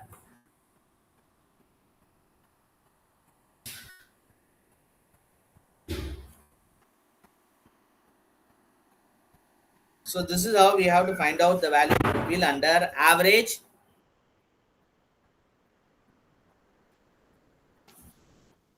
profit method. Is it understandable? I repeat, there they have given, that is M limited is purchasing S limited. Okay, so that they have given 3 years profit. Year 1 is 40,000, which has an abnormal gain of 5,000. Year 2 is 50,000, that we have an abnormal loss of 10,000. And year 3 is 45,000, there we have a profit of 45,000 excluding 5,000 as annual insurance premium of the company's property now to be insured. That's why we are deducting after finding out the average profit. Okay, if it is already paid, the premium, insurance premium is already paid and it is not being deducted now, we have to deduct from that year profit. Since they have stated they are planning to have an insurance premium that will reduce the profit to the extent of 5,000. Insurance premium is an expenditure, so all expenses will reduce the profit, all incomes will increase the profit, isn't it? So as a result, what will happen? So that's why we are deducting after finding out the average profit, that 5,000. In future, they are planning to have that insurance premium. That 5,000 profit will be less in the future. Okay. So the actual profit, the average profit that would be generated will be 41,667 rupees. That is the average profit. How we are getting that 41,667? Now 35,000 plus 60,000 plus 45,000, 1,40,000. So 3 years average means 3 years profit. This 3 years profit has to be averaged. Now you have to divide by 3. So 1,40,000 divided by 3 will give you 41,667. So the value of goodwill is based on 2 years purchase. So that will be stated in the problem. So 2 years purchase means 41,667. 3 years purchase means again you have to multiply by 3. If it is 4 years purchase given in the problem now, you have to see how many years, based on how many years purchase they are calculating this goodwill. Okay, this is how we have to calculate the value of goodwill. So far, 3 topics. One is what is goodwill, we have seen. Then meaning of goodwill. Second one, the nature of goodwill, that is characteristics of goodwill. Third one, features, factors affecting the value of goodwill or valuation of goodwill. That some 10 points will be there in your study material itself. You can find this, you can write that. That's enough. That is important theory question for examination point of view. Then so we will be calculating how to calculate methods of valuation of goodwill. So average profit method, super profit method, capitalization of average profit method, then annuity method. So these are the different methods of valuation of goodwill that we have seen. The simplest one, that is average profit method. Is it clear? Shall I proceed to the next method of valuation of goodwill? There is weighted average profit method, means you have to assign weights. You have to multiply the profit. First year profit na, that 40,000 into 1. Second year profit na, that 60,000, right? That 60,000 into 2. Third year profit na, that 45,000 into 3. Now 35,000 na, 35,000 into 1 is, sorry, 40,000 into 1 is 40,000. Then 50,000 into 2 is 1 lakh. Then 45,000 into 3 is 1,35,000. Add all these things. That divided by 1 plus 2 plus 3 is 6.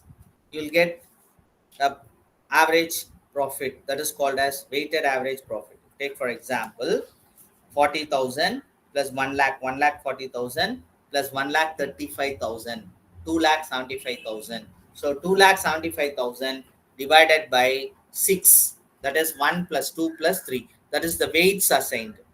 Okay, assigned. So now 2,75,000 is the profit, right?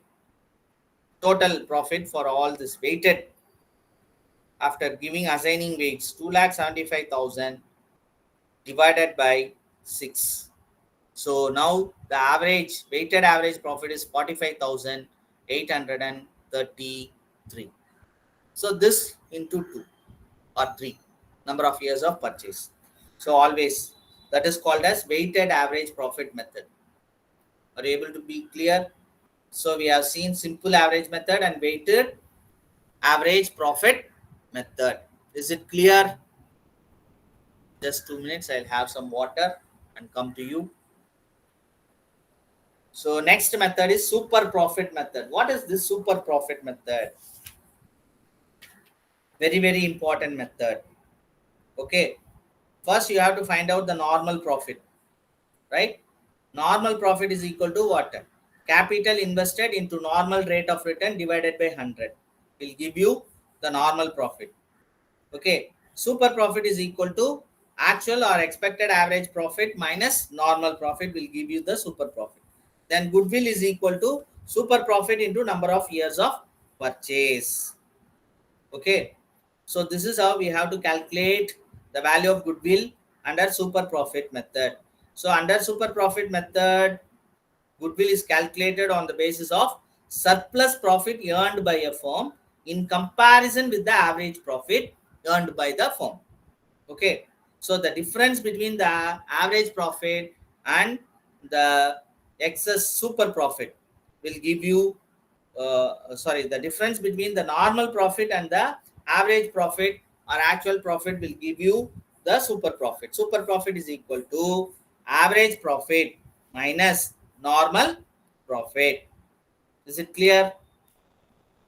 But take for example, a company earned a net profit during the last 7 years, 20,000 profit, then 70,000 loss, 40,000 loss, then 2,70,000 profit, 3 lakh profit, 3,20,000 profit, 2,50,000 profit. These are the 7 years.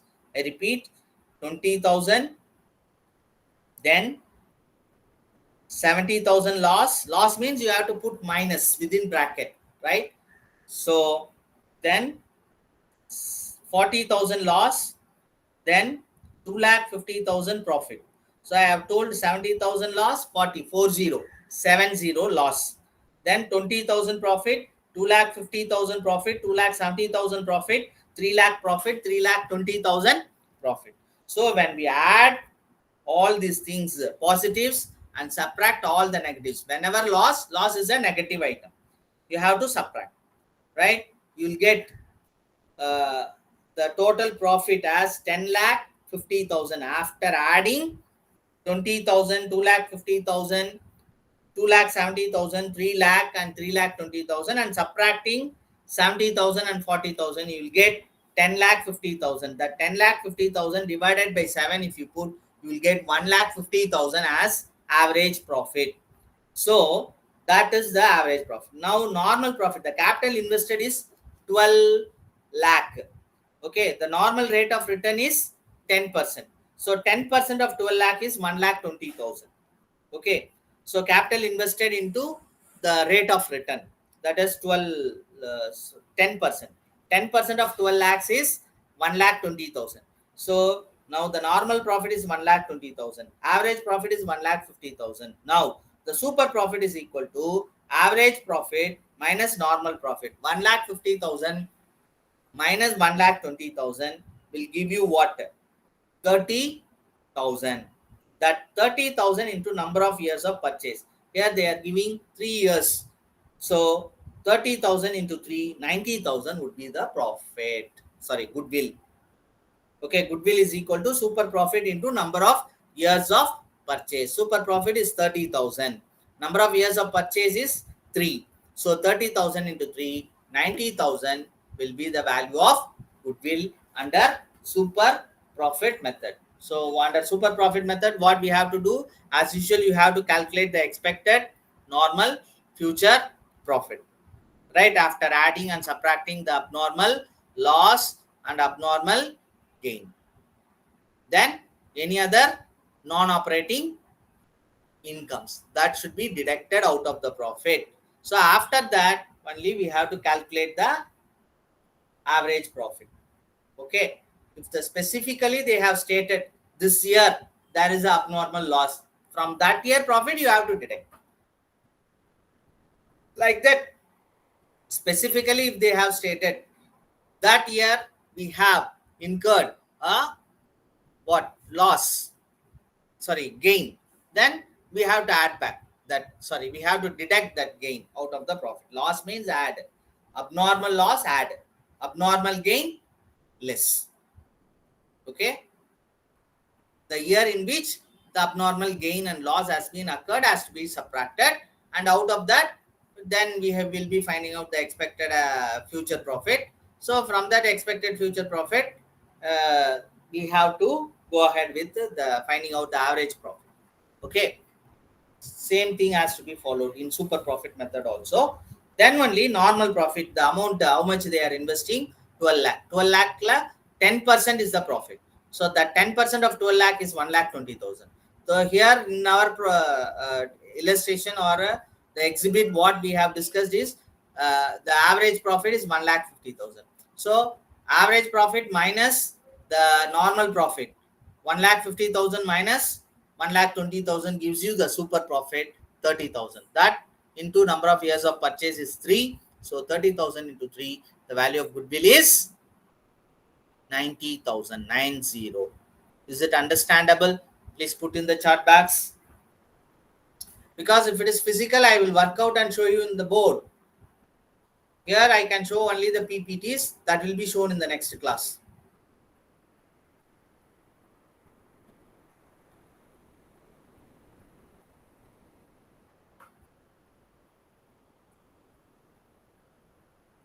Shall we proceed to the next method? This is super profit method.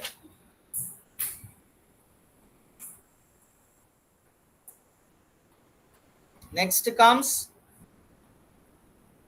capitalization method, or otherwise I'll show on PDF I have. Just a minute.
Okay, that is there. It is not found. We will proceed with the next method. Next class I will show all PPTs, right? Unit wise PPTs.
Okay, fine.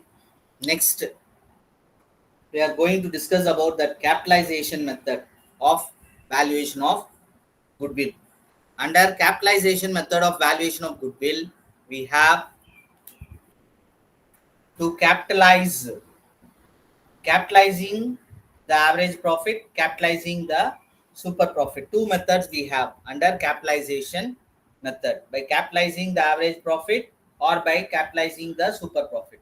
So capitalizing of average profit, you have to capitalize the average profit. That means average profit into normal rate of return, 100 divided by normal rate of return. Average profit, capitalized value of average profit is equal to average profit into 100 divided by normal rate of return. So this will give you the capitalized value of the average profit. Then capitalization of super profit method, super profit into 100 divided by normal rate will give you the capitalized value of the super profit. Okay, so after finding out the super profit, you have to do like that. So then we have to find out the value of goodwill as usual. Okay, so take for example, the actual average profit is 72,000, normal rate of return is 100. So the total value of the assets is 9,70,000 and liabilities is 4 lakh. So now the capital employed will be how much? 5,70,000. Okay, so goodwill is equal to capitalized value of average profit minus net assets or capital employed. Okay, capitalized value of average profit minus capital employed. So capital employed, one method of finding out of capital employed is asset minus liabilities, right? So asset is net asset, you will get. Net asset is the actual capital employed. So 9,70,000 minus 4 lakh will give you 5,70,000.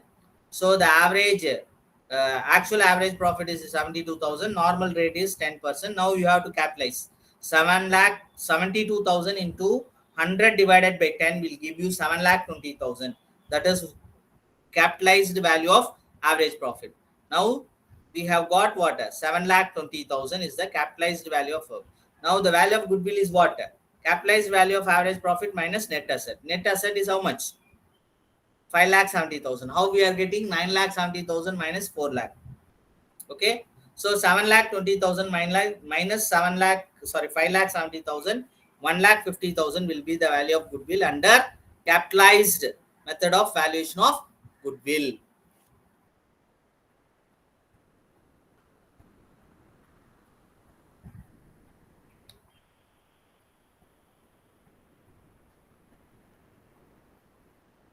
Okay, is it understandable? Check out once again. I repeat, there is we are going to calculate the value of goodwill as per the capitalized average profit method. Here the following information has been stated. One is actual average profit 72,000, normal rate of return 10%, assets 9,70,000, liabilities 4 lakh. So asset minus liabilities will give you the net asset or capital employed. Okay, now we are going to capitalize the value of average profit. So the capitalization of the value of average profit is equal to what? Average profit into 100 divided by normal rate. Here the normal rate is 10%. So 72,000 into 100 divided by 10 will give you 7,20,000. Okay. So this is capital employed. Now the goodwill is equal to what? Capitalized value of average profit minus net asset or capital employed. 7,20,000 minus 5,70,000 gives you 1,50,000 as the value of goodwill. Is it clear? I repeat once again. The following 4 information has been given. Just you have to note down and see whatever I say. I am telling repeatedly, right? Without pen and paper, it is not possible to learn the accounts. Okay, so I am telling there are some average profit is 72,000. Normal rate is 10%. Assert value is rupees 9,70,000, 9.7 lakhs. Then liabilities is 4 lakhs. So now here we have to find out the capitalized value of average profit. Capitalized value of average profit formula is average profit into 100 divided by 10. So 72,000 into 100 divided by 10 is equal to rupees 7,20,000. 7,20,000. Capital employed is equal to asset minus liabilities. 9,70,000 minus 4 lakh.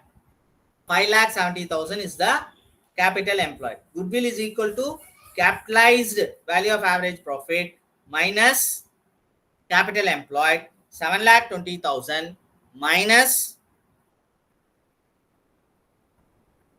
5,70,000 gives you 1,50,000 value of goodwill. Is it clear? Shall I repeat? So far, if you are having any doubt, you can ask me. So under super profit method, you can expect one question in your that is valuation of goodwill. You can expect one theory question and one problem under valuation of goodwill.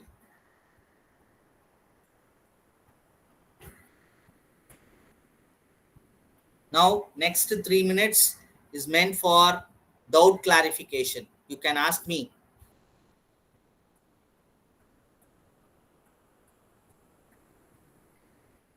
Again, we'll be meeting at 12 o'clock. 12 to 1, again corporate accounting.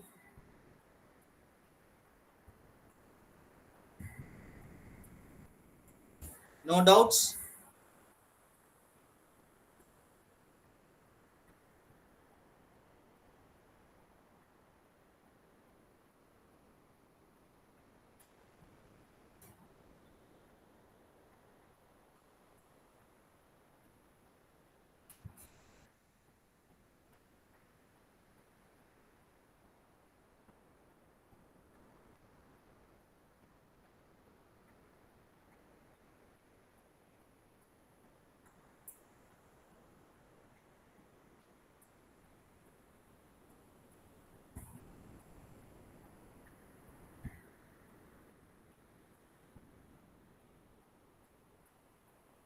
You can ask me in the chat box also.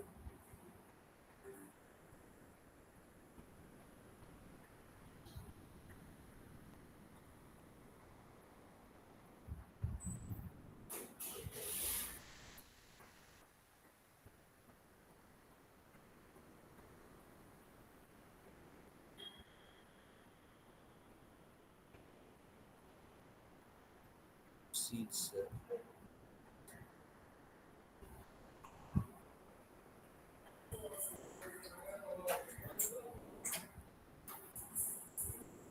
So next class we will continue with the rest of the things.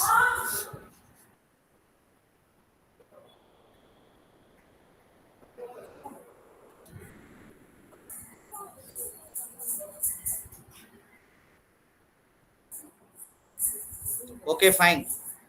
We will continue rest of the things at 12 o'clock. Thank you.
Am I audible?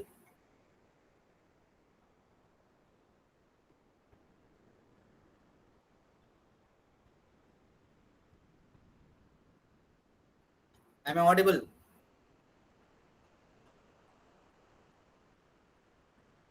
So we will continue with the valuation of shares. We have seen the methods of valuation of shares in unit 3. Right, next we are moving on to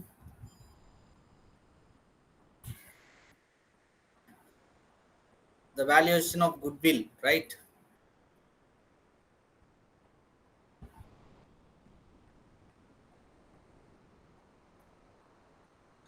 I've taken your study material also.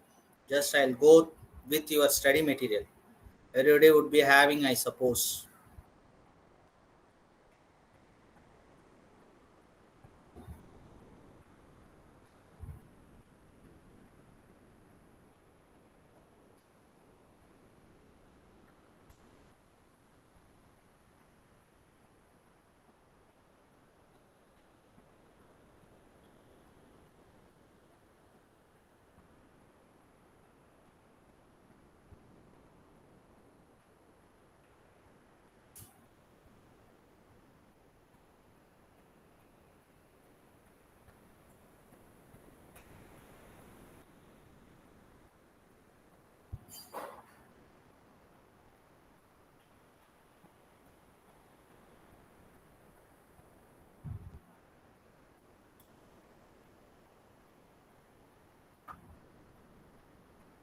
Next, we are moving on to the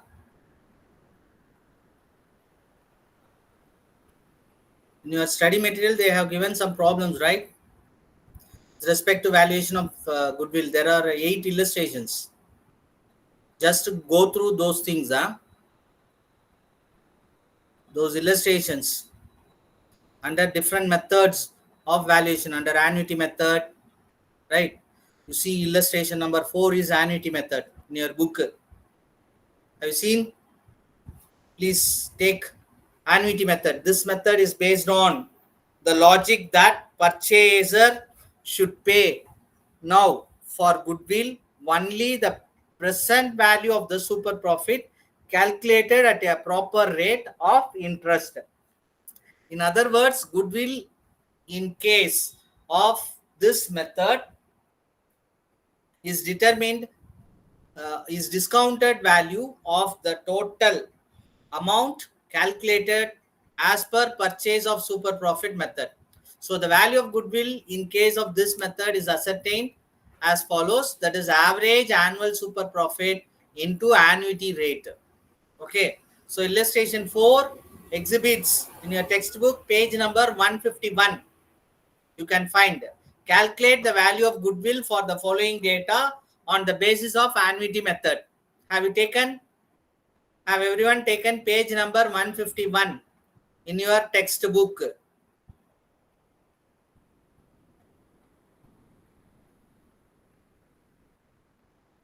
Please refer to page number 151 in your textbook. Annuity method of valuation of goodwill is stated. Under that, you can find illustration number 4. Calculate the value of goodwill for the following data on the basis of annuity method. Average annual profit 5,000, interest rate 10%, goodwill is valued at 3 years purchase. So below that you can find the solution for that also. In case goodwill is to be valued on 3 years purchase of average annual super profit, reference will be made to the annuity table for finding. Annuity table will be given at the end of your book, I suppose. Have you checked? At the end you can find one annuity table. Otherwise the problem itself they will give that annuity factor, right? Reference to annuity table shows 2.48685 is the present value of annuity of rupee 1 for 3 years. The value of goodwill is therefore is 5,000 into 2.48685 is equal to 12,434. It is rounded off to 12,500.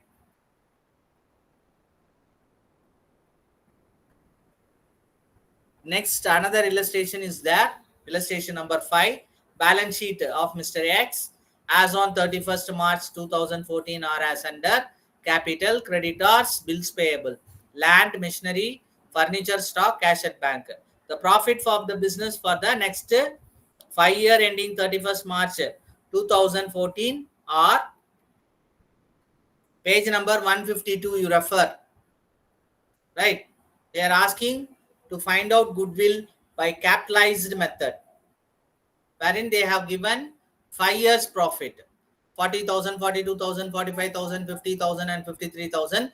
The assets are revealed as under land 1,94,000, machinery 1,18,000, furniture 1 lakh. The reasonable return on capital invested is 10% per annum.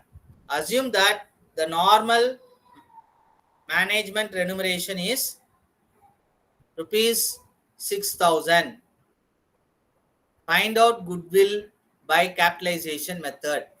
Here they are finding out the average profit. Total profit of 5 years 2,30,000 divided by 5 is 46,000, less remuneration 6,000.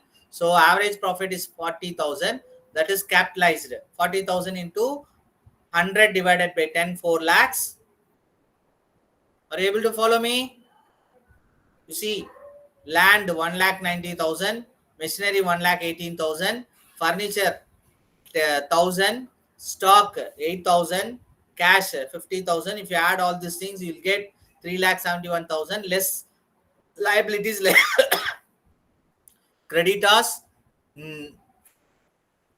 bills payable. Okay, that is 80,000 and 20,000. So that if you deduct 2,71,000 is the net asset or capital employed. So goodwill is equal to normal capital minus actual capital employed. So normal capital is 4 lakh. Actual capital employed is 2,71,000. So 1,29,000 happens to be the goodwill. If you want to calculate under super profit method, capitalization of super profit, average profit is 40,000. Normal profit is this. Super profit is 12,900. So 12,900 into what? 10 divided 100 divided by 10 will give you 1,29,000. So the value of goodwill is same under super profit method as well as under capitalization method. Have you taken? Seen? Are you following? Your textbook. I am teaching from your textbook.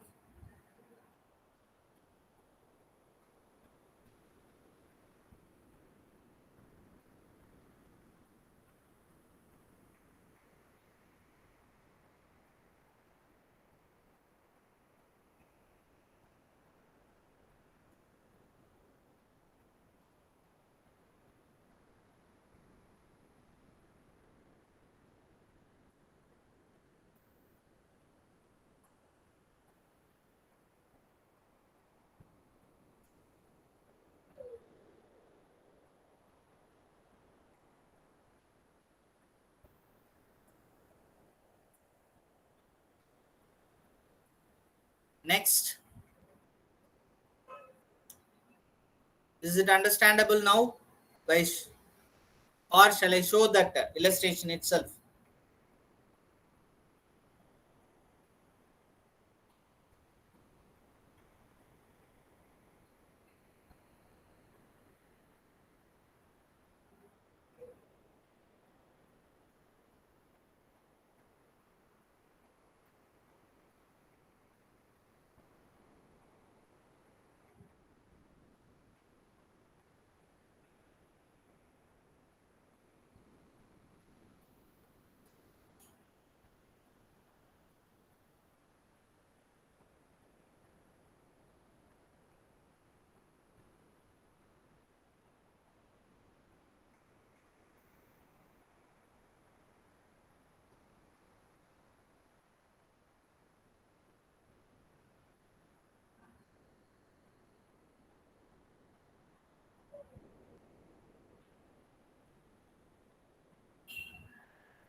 Next, we are moving on to the next problem in your textbook. Illustration number 6. Ram runs a chemist shop. His net asset on 31st March 2014 amount to rupees 20 lakhs. After paying a rent of rupees 20,000 a year and a salary of rupees 20,000 to the chemist, he earned a profit of rupees 1,50,000. His landlord, who happened to be an expert chemist,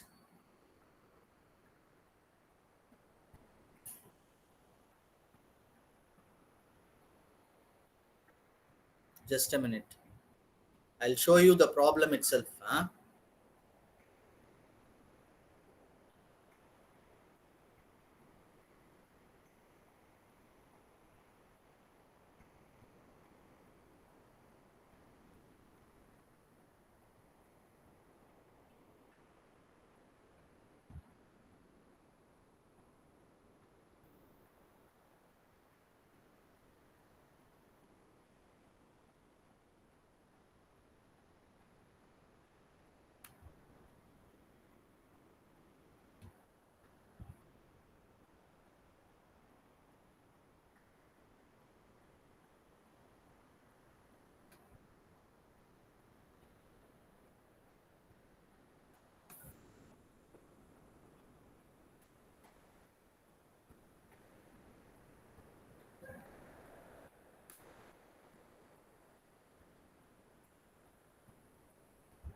You are not having the problem, you can check out.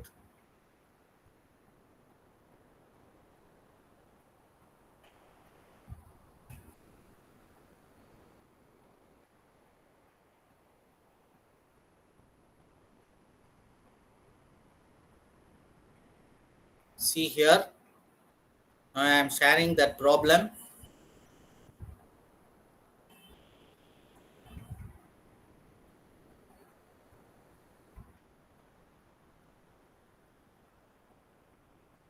Is it visible? Check out. Ram runs a chemist shop, right? He has a net asset on March 31st, 2014 amount to rupees 20 lakhs. After paying a rent of rupees 20,000 a year and a salary of rupees 20,000 to the chemist, he earns a profit. He earns a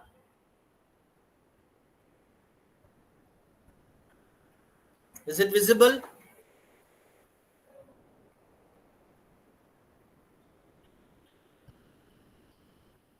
Yes, thank you. Thank you, Nikhil. So that problem I am explaining, that is problem from your textbook only I am doing so, right? If you have the book, you can follow page number 152, I think. So 52 or 3. So Ram runs a chemist shop. His net asset on March 31, 2014 amount to rupees 20 lakhs. After paying a rent of rupees 20,000 a year and a salary of rupees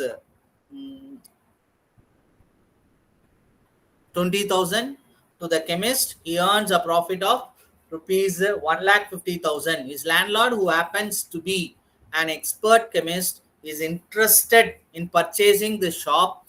12% is considered to be reasonable return on capital employed. What can Rom expect? A payment for goodwill. So the solution there, you see, profit earned by Ram. Add rent, no more need to be paid. So that is added back. Then you have to pay, no more to be paid, chemist salary, 20,000. So 1,90,000. Less reasonable remuneration for new proprietor assumed, 25,000. So adjusted profit, we are getting 1,65,000. So here the capital employed amounted to add the value of building, new form part of capital, that is 2 lakhs, right? 20 lakhs plus 2 lakhs. that gives you 22 lakhs. Now the normal profit on 22 lakhs is 2,64,000. Out of that, adjusted profit 1,65,000. So the normal profit is 2,64,000. There is no super profit, and there will not be no goodwill also. Since there is no super profit, because they are asking what can ROM expect? ROM does not cannot expect any goodwill, because there is no super profit. Adjusted profit minus normal profit should be that adjusted profit should be more, less normal profit should be less. Then you will get goodwill. Here there is no goodwill.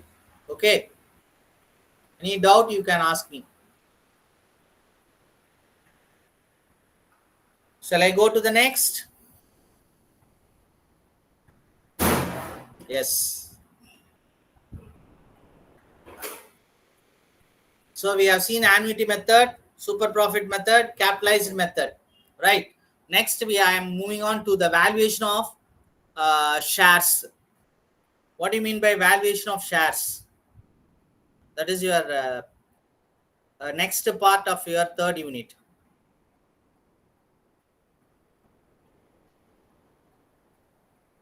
Again, need for valuation of shares at the time of amalgamation or absorption of companies, right?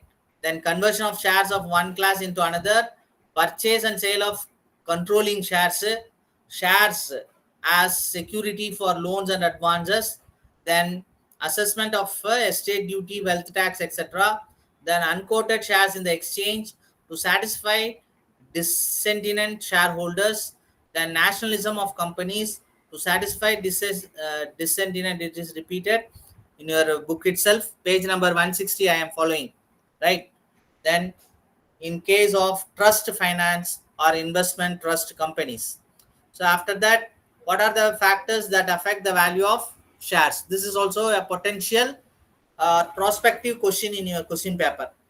Factors affecting valuation of shares or goodwill will be a sure question in your question paper. The factors affecting the valuation of shares are similar to those factors which affect the valuation of goodwill.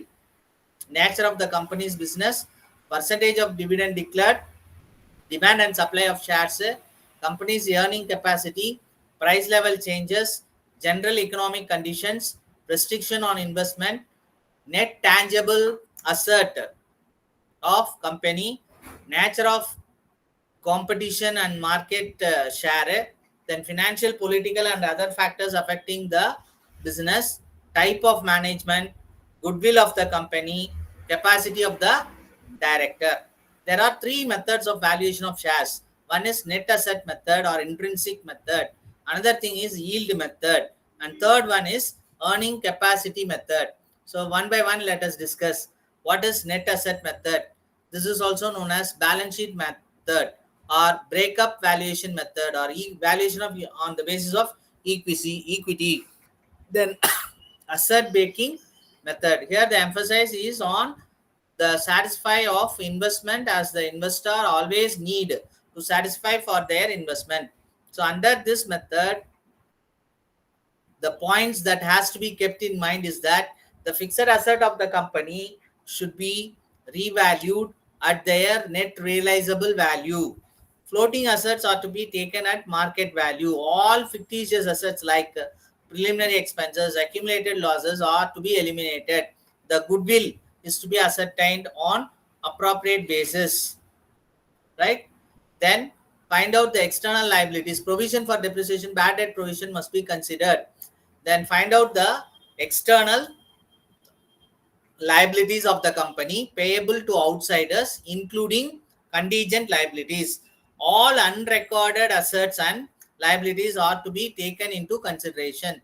Thus, the value of net asset is the total realizable value of the assets minus total external liabilities minus net assets, which I have told you in this goodwill also. Okay. So the value of equity share is equal to net asset minus preference share capital divided by number of equity shares. Let us see illustration number 1.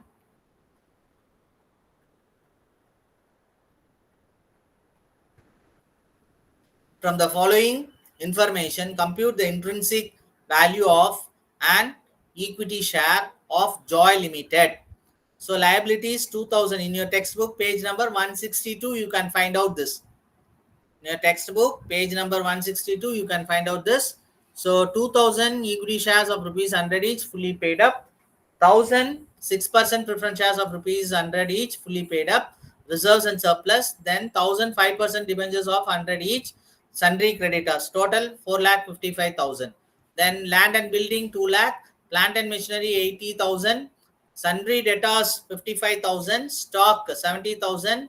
Cash at bank 25,000. Investment in 5% government securities 10,000. Cash in hand 10,000. Preliminary expenses 5,000. So fair return on the capital employed in this type of business is around 10% per annum. Goodwill is to be taken at 5 years purchase value of the super profit.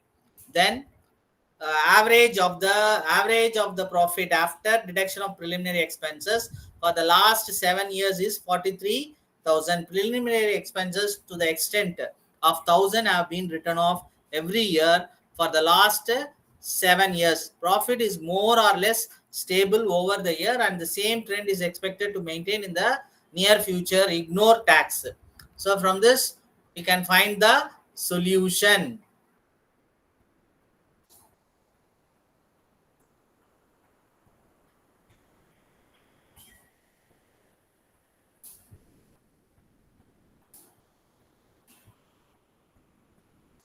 They have taken what? All the assets, right?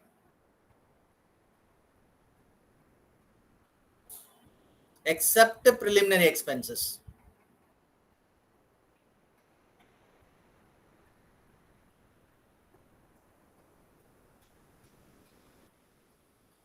So they have taken land and building. Investment also they have not taken because it is a non-trading income. Okay.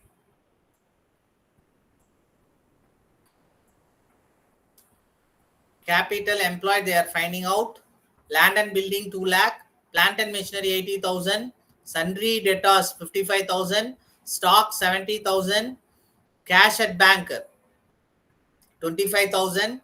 Cash in hand 10,000. Total 4,40,000. From that you reduce the liabilities 5% debentures. Okay, 5% debentures 1 lakh. Creditors 10,000. So capital employed is 3,30,000. So normal profit is 10% of 3,30,000, 33,000. Average profit is 43,000. From that you deduct interest on investment at 5% on rupees 10,000. So 22,500. So super profit is equal to average profit minus normal profit, that is 9,500. So the value of goodwill is equal to 9,500 into 5, 47,500. Okay. So now what they are doing is that valuation of shares. They are moving on to the valuation of shares. First they have found out the value of goodwill. Next they are moving on to the valuation of shares. You see the valuation of shares, total asset 3,40,000. Right? Add investment 10,000. Add goodwill for so 3,97,500 less liabilities 1,10,000 as above. So preference shares have to be deducted. So funds that is available to equity shareholders is 2,87,500. So the intrinsic value of share is equal to the net asset available to equity shareholders divided by number of equity shares is the formula. So 2,87,500 divided by 2,000 gives you 143.75 rupees. This is the value of the equity share. If you are having any doubt, you can ask me. Here we are calculating both goodwill as well as the shares. Valuation of shares. Any doubt? Shall I proceed? Next illustration number 2.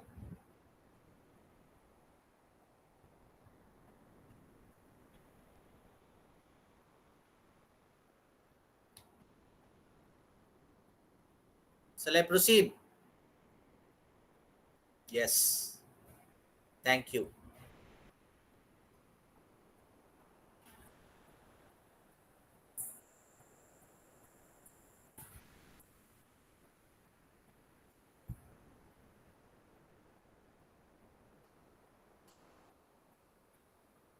Next illustration number 2. You see, the following is the balance sheet of Shan Company Limited as on March 31, 2014. There is one textbook named T.S. Murthy and Reddy, right? Corporate accounting. You can go through the illustration of that textbook. If you have studied UG under regular, majority of you might be having that, right? So either you can find a problem in valuation of shares or valuation of goodwill. So that is, don't ignore that. So try to uh, prepare, because this is very very easy. Next class we will be discussing about the final account of the company. Okay, next class we will be discussing about the final account of the company. So if you are having any doubt regarding this also, you can work out this, right? The maximum problem you work out will be converted into your mark. Without working out, if you are going to the exam, it will be very difficult to write your examinations, right? So very very important, either you can find goodwill or valuation of shares. These both are very very easy under different methods, right? Compared to goodwill, valuation of shares is nothing, but you should know goodwill for calculating the valuation of shares, right? So illustration number 2, this is the balance sheet. Cash in hand, cash at bank, sundry debtors 80,000, stock in trade 1,40,000, land and building 2,05,000, furniture. Just a minute, I will put the problem and solution also.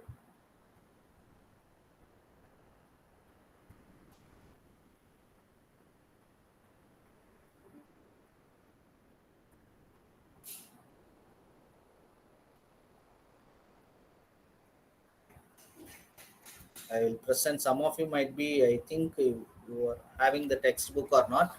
So I'll show in PPT the second problem.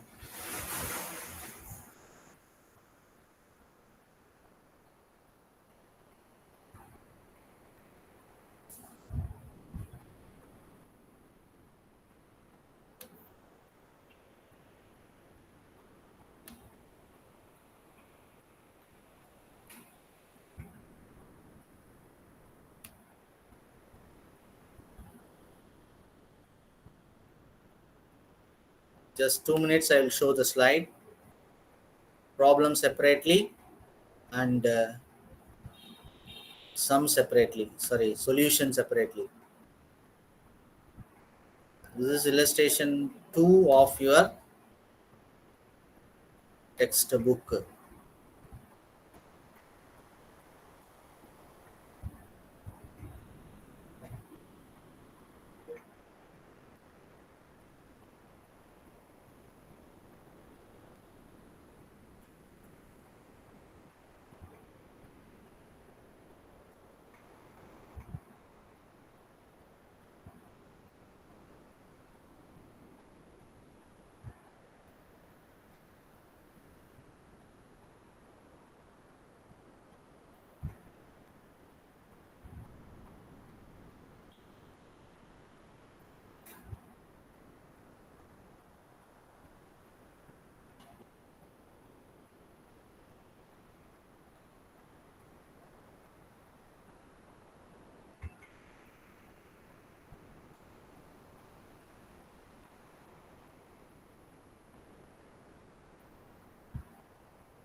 So I am going to show you the solution with the problem for that illustration number 2 in your textbook.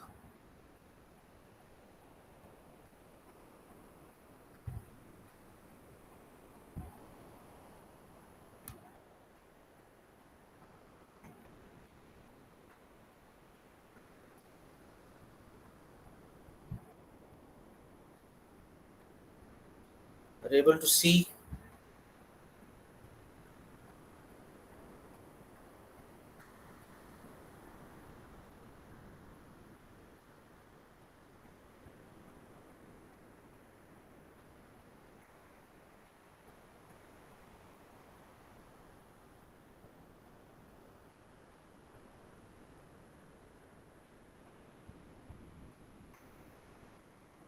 Is it visible? The following is the balance sheet of Shan Limited. Is it visible?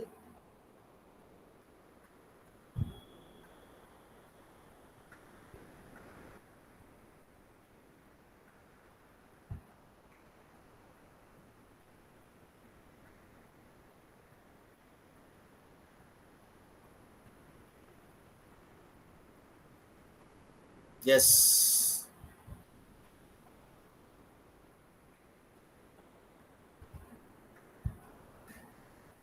Yes, it is visible. Okay.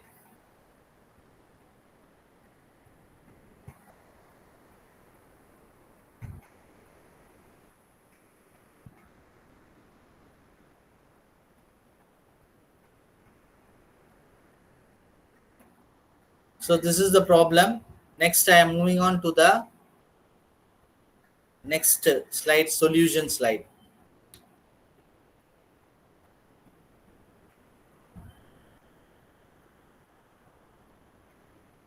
So under solution slide, you can find here we are finding out what the net asset by adding the assets and deducting the liabilities, and from that we are deducting the preference share capital and asset backed by the equity share capital.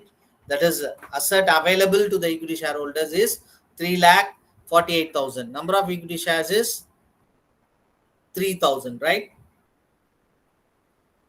So 3,48,000 divided by 3,000 gives you what?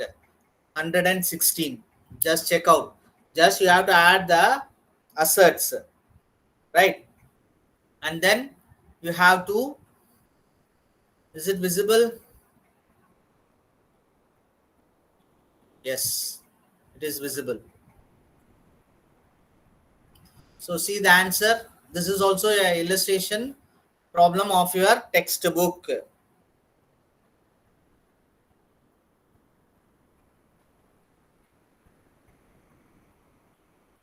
So this is with respect to valuation of shares.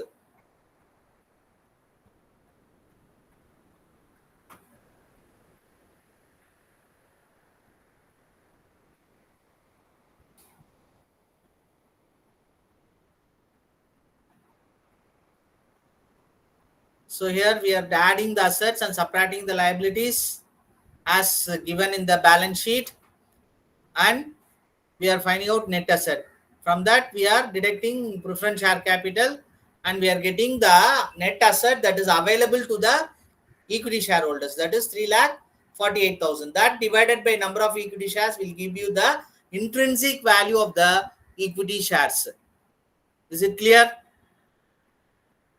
Yes. Shall I go to the next method of valuation of that is yield method, right? I'll show you how to calculate uh, the value of share under yield method. So like that, illustration number 3 is also the same type, asset minus liabilities. Then you have, that is the amount that is available to equity shareholders. Then illustration number 4 is calculation of both goodwill and shares value. Then coming to yield method. Yield method, expect under this method yield expected by the investors. It is in page number 168 of your textbook, right? Yield expected by the investors on their investment have considered. The yield denotes the possible return that an investor may get out of his holdings, like dividend, bonus, shares, and rights issue. If the return is more, the price of the share is also more. So expected return is equal to expected profit divided by equity share capital. So calculation of yield value per share is equal to expected value divided by normal rate into paid up value of the shares.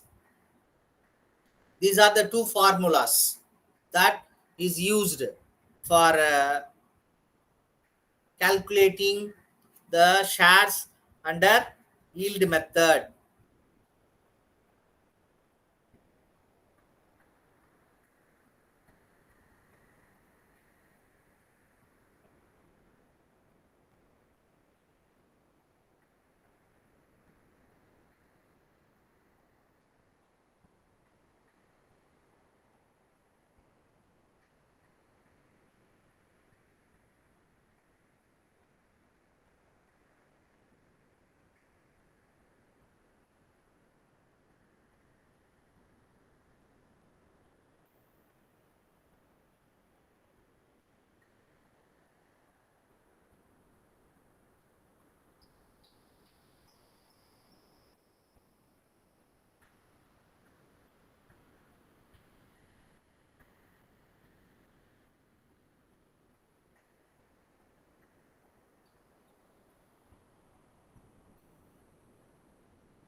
So this is the formula that is calculated under yield method.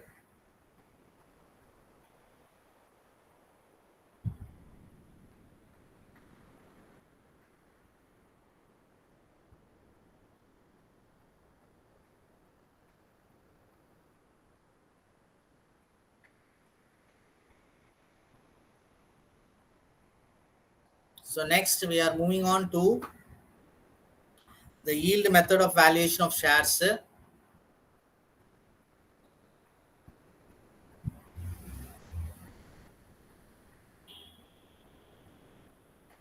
So under this method, yield expected by the investors on their investment have considered. The yield denotes the possible return that an investor may get out of his holdings, like dividend, bonus shares, and rights issue.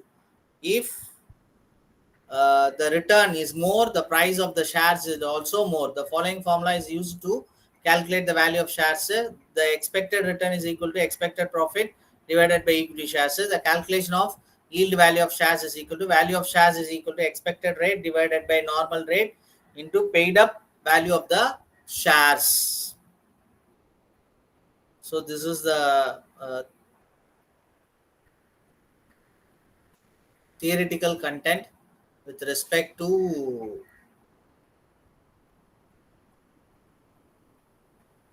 the shares. This formula you have to find out. Then next, illustration 7 you can find in page number 168 for calculating of value of shares under yield method. So illustration number 5 says, on 31st March 2014, the balance sheet of Sri Vatsan Limited disclosed the following positions: issued capital in shares rupees 10 each, fixed asset, current assets, then reserves, profit, goodwill, profit and loss account, 5% debentures, then current liabilities 1,30,000, total 7,40,000. So on 31st March 2014, the fixed asset were independently valued at rupees 3,50,000 and goodwill at 50,000. The net profit for the 3 years were 2011-12 it is 51,600, 12-13 52,000, 13-14 51,650, on which 20% was placed to reserve account, and this proportion being considered reasonable in the industry, in which the company is engaged and where a fair investment return may be taken at 10%. So compute the value of the company's share, the assert method and the yield method. So first they are using the assert method. Under asset method, the valuation of shares, we are taking current asset as per balance sheet, revalued fixed asset and revalued goodwill. Total 6 lakhs. From that, you are reducing the liabilities 5% debentures and current liabilities. So 3,70,000 happens to be the net asset. So under intrinsic value, net asset available to equity shareholders divided by number of equity shares. So 3,70,000 divided by 40,000 gives you rupees 9.25. Rupees 9.25 is the what? Value of share under intrinsic value method. Then next method is valuation of shares under yield method. Calculate the average expected future profit as we do in case of goodwill. Okay, 51,000, 52,000, 51,650. Total 1,55,250. Right? Average profit 1,55,250 divided by 3, 51,750. Less 20% of transfer to general reserve, 10,350. So average profit after reserve is 41,400. Okay. So page number 169 I am following. Now we are going to page number 170. Calculation of expected return is equal to 10.35%. Expected profit into 100 divided by equity capital gives you the expected return. So the calculation of yield, value of share, is equal to expected rate into paid up value of share divided by normal rate. So 10.35 divided by 10 into 10 gives you 10.35 is the yield value of the share. Then illustration number 6, they are asking us to find out goodwill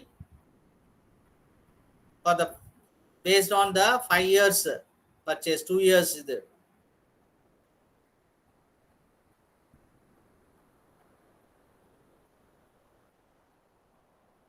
Illustration number, valuation of rights share. They are given the formula. So according to section 18 of the Companies Act, a company also desires can increase its share capital by issuing new shares in case the existing shareholders might be given priority for purchasing those shares according to their paid up value. Since the existing shareholders have got such rights to purchase the new issue shares, they are called right shares. Right share, na? The right to purchase the shares whenever the company goes for new issue. They are given the preference. So the value of right is equal to number of right share divided by total holding into market value minus issue price. So based on that, the value of right share is being calculated. So here in this problem, 1.5 is the value of right share. Alternatively, based on the market value, also you will get the same. That is value of holding 124 divided by 8, 15.5. So 17 minus 15.5 give the value of rights share.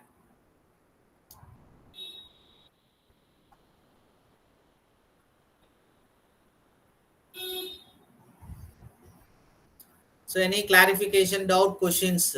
Third unit we have completed. So this is a session for doubt clarifications.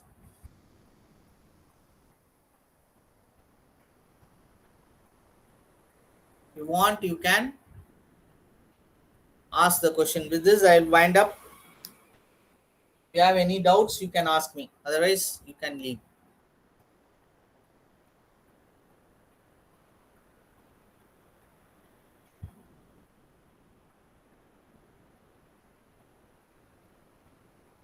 Next class, we will discuss about the final account of companies.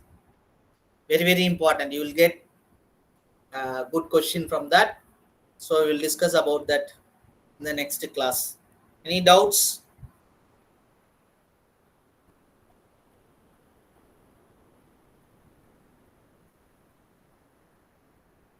if you have studied in your UG, if you are having that notebook, those things you can go through, that will make you to fetch good marks in the examination, right? Those who are pursuing, you would have undergone this UG program, no? Under UG program also these things would have been taught. So with that knowledge also you can get through. Just have a rush up, right? You work out any doubt, you can ask me in the next class also. The maximum you work out, your mark will be improved. Okay, no doubts. With this I will wind up. Thank you. We'll see final account in the next class.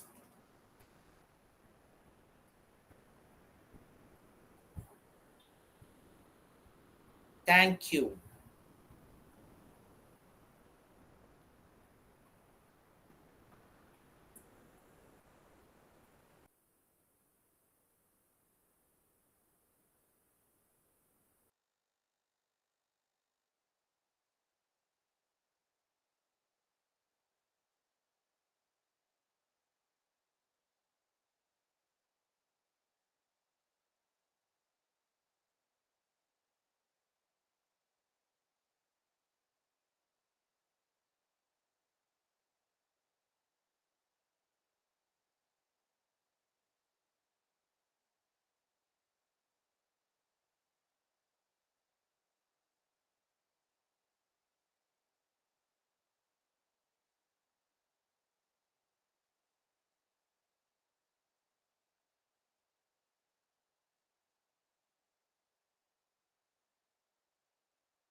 Yes, good afternoon, students.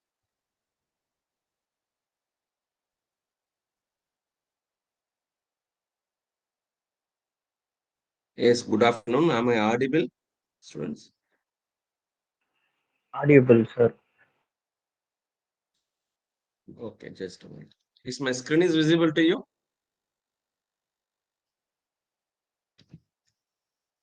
Yes. Is my screen is visible? Am I audible to you? Can I start the class now? Yes, sir. Visible, sir. Okay, okay. Thank you. Thank you. So I'm the faculty member from the Department of Commerce, Pondicherry University, Karaikal campus, Dr. Saravanan. Okay, so I'm going to handle you paper called a financial management.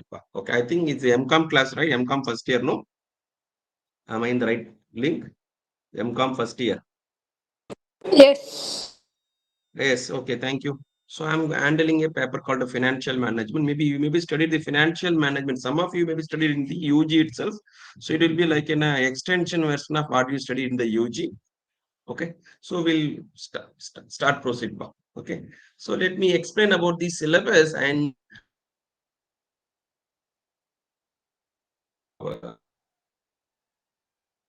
one, we are going to introduce about the what is the finance functionality and the finance manager functional aspect and all we'll discuss. And whenever you are going to study about the financial management, it has a three domain. It is called as a capital budgeting or in a financial, or we will call it as an investment decision. Second one is dividend decision. Third one is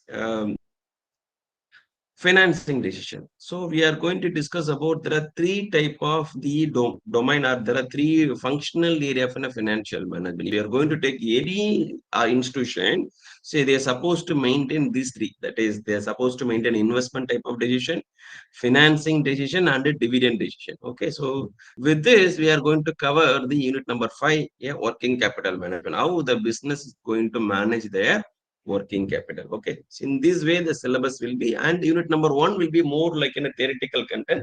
We'll discuss very less in the unit number 1. We'll try to touch unit number 2 itself in this classes. Okay, so unit number 2 we have some problems. So capital structure theories and 2, 3, 4 and all, we have some problem actually. So we'll try to discuss the problem which is will be discussed on in the unit number 2, 3, 4 and 5 and all. Okay, so let me start and let me go to the straight away to the introduction of financial management.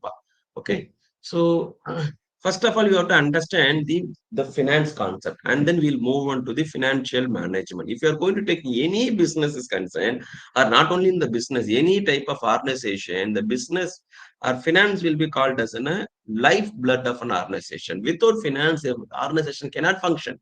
Clear?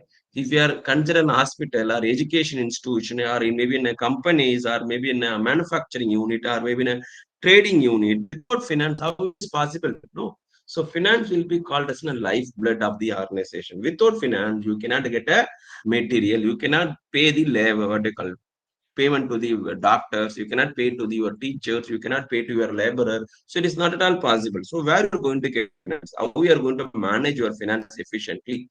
Okay, so whenever we are thinking about the management of finance, so we supposed to understand the financial management. Okay, it's like in a game. I think all of you know about the footballs, no? So when football, like in a two type of things we'll be doing whenever we are going to play a game, right? So it is nothing but you need to offend sometime, you have to defend sometime. Clear? So what is the role of the how we can win the football game? If you keep securing a goal, at the same time you are losing a goal, mean we cannot win the game, right? So it is nothing but wherever it is possible, you are supposed to score a goal. And the same time, you have to defend the opposition person who's supposed to get not a enter to your goal, right? So in that way, only you can win a game. Is it clear what I'm telling? So it is like in a game. So wherever it is a scoring, wherever if it is in a financing decision or maybe in a dividend decision, Israel will be like in a defending, right? So wherever you need to defend, you have to defend yourself. You have to cut down the business, the cost. Wherever the business have opportunity, it has to increase their opportunity. If they have a multiple projects, say for example ABC, and they have all the project have a different cash inflows or maybe in a certain profitability. So how we are going to choose whether I can take only project A or project B or project C. This all will be discussed based on the what they call maybe the profitability of the business or profitability of the project, right? So in that way, we are going to design whether sometime we are going to defend and sometime we are going to get score. Okay, so in that way, we are going to learn financial management. Okay, so financial management is something, but it is involving a three type of decision. Okay, so what are the decision? It is financial management involved in a three type of decision. For just a minute.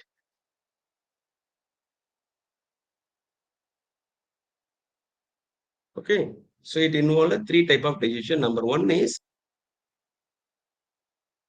financing decision. Okay, financing decision. The second one is investment decision. Okay, investment decision. The third one is dividend decision. Is it clear? So whenever you are going to plan a financial management, it involves the three type of decision. What are the decision? Financing decision, investment decision, and dividend decision. In investment decision, it have a two category. One is long-term financing decision, sorry, investment decision, short-term investment decision. Okay, is it clear? So we need to plan for our financing, we need to plan for our investment, and we need to plan for our dividend. Okay. So whenever you have a business, the business has to plan for a financing and investment and a dividend. So financing, we have we have many categories. We have a capital structure, we have a capital theories and all. So these all we'll discuss in the financing decision. Investment decision called as a long-term capital decision. Sorry, investment decision will be done by a capital budgeting. Okay, so we are going to complete that with the help of the capital budgeting. Same way, the short-term financing decision will be done with the working capital management. Okay, so the dividend decision, whether you are going to take your own money or a borrowed money, it may be in equity. It could even how much you are going to pay dividend. If it is in a preference share, how much you are going to pay preference dividend. Right? If it is a debenture, how much you are going to pay the interest of your debenture. So these all will be called as a dividend decision. How much you have to pay, how much you have to retain to enhance our future business. These all will be called as a three domain area of finance or financial management. Okay. So whenever you are going to think for the financial management, we need to plan for these three decisions. What are the decisions? Financing decision, investment decision, and a dividend decision.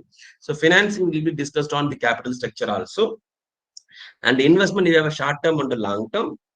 Short term will be discussed on the working capital, and long term will be the capital budgeting decisions. Okay, so we are going to discuss a problem on the capital structures. We are going to discuss a problem on the capital budgeting and the working capital management and the dividend decisions also. Clear? So in this way, the syllabus are framed. Okay, so financing decision and investment decision will be called as your cost. Right? So these all will be cost. These all will be known as the cost of the business. Clear? So the financing decision and the dividend decisions all will be called as a cost of the business. So whereas the investment decision will be considered as a revenue for the business. Okay. So how the profit will be affecting? So the profit can be enhanced, or if you are going to look the profit functionality, the profit equal to revenue minus cost, right? So we are actually interested to know the profit only, but the profit is affected by two things. One is revenue, another one is cost.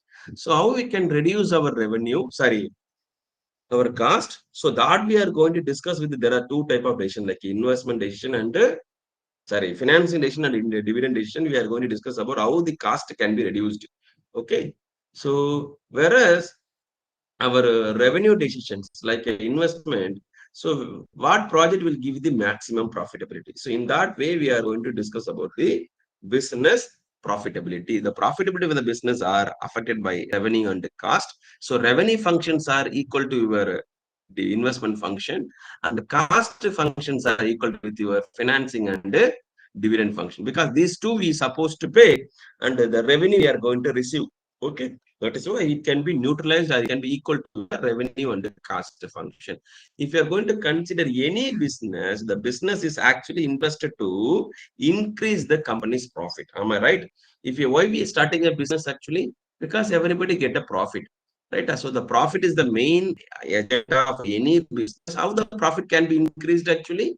So the profit can be increased by reducing the cost by increasing the revenue. In that way only you can get a profit. So I'll give us some other example. Last year, assume that you are manufacturing a toothpaste. Okay. The toothpaste you are manufacturing, which is the cost of a 14 rupee. Okay. And you have added another 6 rupees as a profit and selling at 20 rupee. Is it clear? So what is the profit functionality? or the revenue functionality, revenue equal to your cost.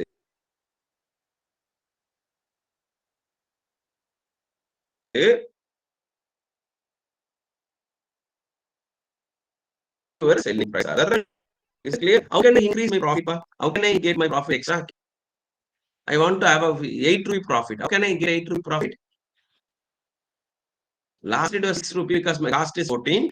How can I get a next year profit is 8 rupee or 10 rupee or some other things? You have to reduce your cost or you have to increase your selling price. Am I right? This is the way only we can get extra profit. No, if my selling price is 22 rupee, what will happen?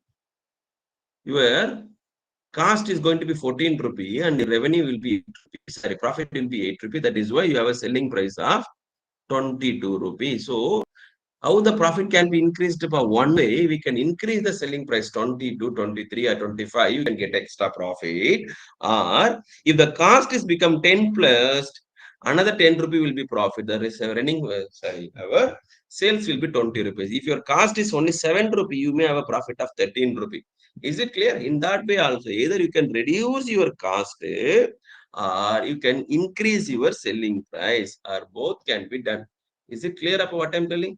So both can be done. If you are reducing your selling price, sorry, increasing your selling price, you will get a profit. At the same time, reducing your cost also, you will get a profit. Is it clear about what I'm telling? So far, you're able to understand about the profit is the function of two things, that is revenue and cost. Any businesses are actually interested to increase the profit. The profit can be increased by either by increasing the selling price or the revenue or reducing the cost. So business or financial managements are going to helping you to, or they are going to tell you the some mechanism how you can reduce your cost as well as your increasing your revenue. So we are going to do both the thing in simultaneously. Wherever we are able to reduce our cost, we will reduce. Wherever we are able to increase our revenue or the sales, will increase. So in that way, we can get a profit.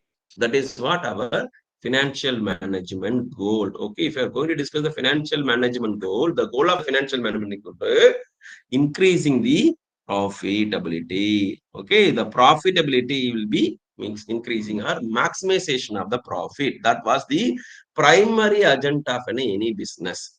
You are able to follow me up?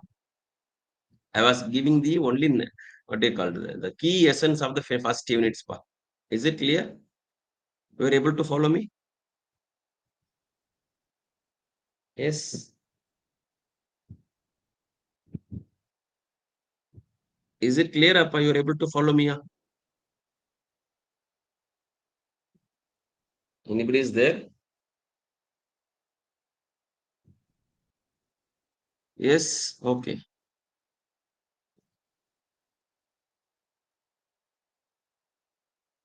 What do you say? Oh, yeah. Okay. Okay. Thank you. So our first aim is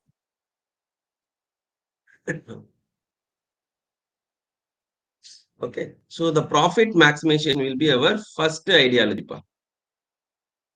Okay. So the profit has to be maximized. Profit maximization is the first objective of a financial management, or it will be called as an old methodology, because profit maximization is not given the a clear concept. Since we know that we are the common students, or we know that the profits are some ambiguity, because we have a many profit, right? So we have a gross profit, you have operating profit, you have a net profit, right? So we have a profit for appropriation, like this. You have a many profit, right? Even we have a trading profit also. Again, our cost accounting profit is different from your financial accounting profit. So the profit has some ambiguity. So until we can say that in the year of 1950s, so people believe that profit maximization will be the main area for a business. So profit maximized mean that is the good for business. That is what they believed up to 1950s. That all will be called as a first initial schools of financial management. I mean, later on, they feel that profit maximization has a certain ambiguity. What are the ambiguity? Because no clear mentioning which profit has to be mentioned. Profit. Okay, we have a gross profit, net profit, or operating profit, or profit for appropriation and even trading profit also. So we don't know which profit has to be maximized. And then the profit has some problem is main problem is inflation problem. Inflation problem or inflated profit. We'll call it as an inflated profit. So inflated profit is nothing but, say for example, last year I sold 1 lakh unit. 1 lakh unit at 20 rupees I sold. So my revenue will be how much? So 20 lakh rupee maybe my revenue, no? Because I sold only 1 lakh unit and each units are 20 rupees. So 1 lakh 20, sorry, 20 lakh is my revenue. So what happened? Due to the inflation, my price of the commodities are increased. It was not 20, it was 25 rupee. Okay. So, but still I'm selling only 1 lakh profit units only. So 1 lakh into 25, my revenue looked like a 25 lakhs, whereas my effort was not increased because I'm able to sell still 1 lakh quantity only. But your profits are increased by, sir, our revenues are increased by 5 lakh rupees. So this may be the reason of inflation, not by your effort. So that is why they are believing that profit maximization will not helping you to survey in the long run. Okay, because profit will be inflated profit. We cannot believe only the profit alone. So that is why they are moved on to the second concept. Okay, so the second concept is wealth maximization. So profit maximization will be the narrow angle, so it is have some ambiguity, it has some problem. That is why we have a wealth maximization concept, which is introduced in the countries latest 1950. Post World War, we have a wealth maximization concept, right? I think you know the reason for why the World War is happened.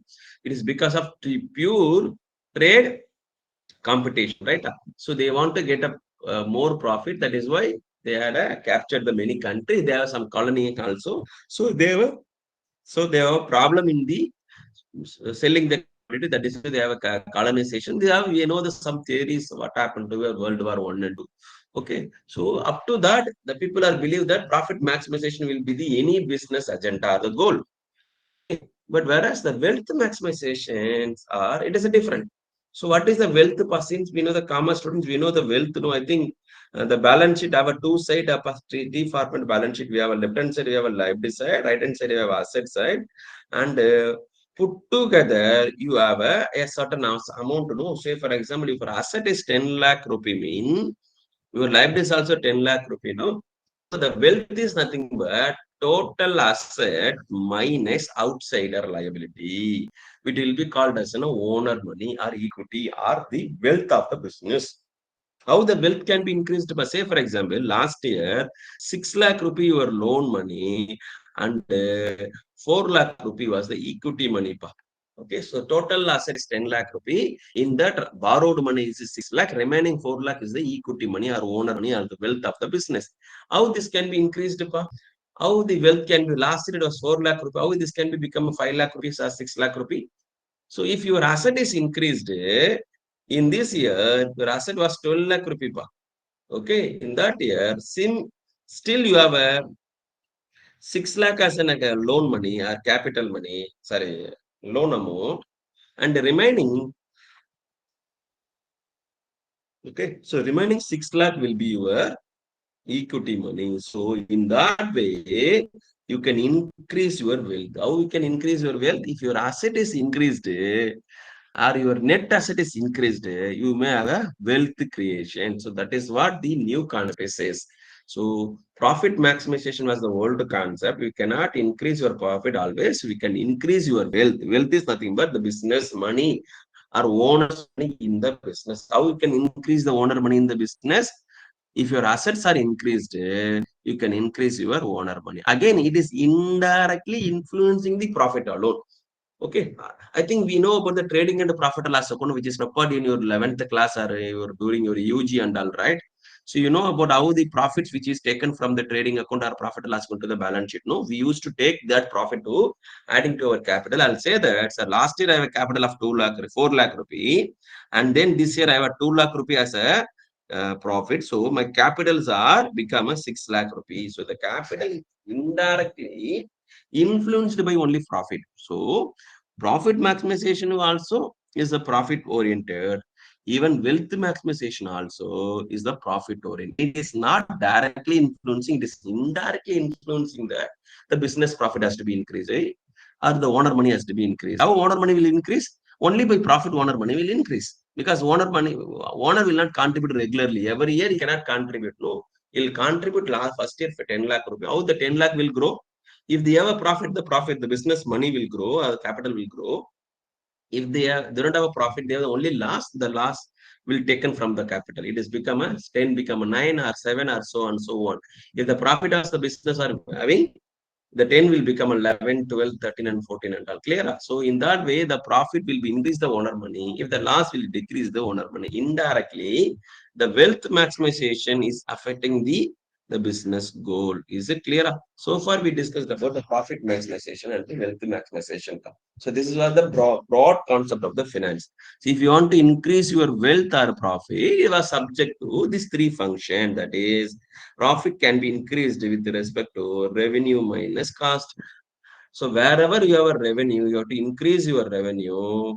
Okay. Wherever you have a cost, the cost has to be reduced. So that only we can have a wealth maximization, or so that only we can have a profit maximization. If you are going to take any business, the business has to be increase their profit, reduce the loss.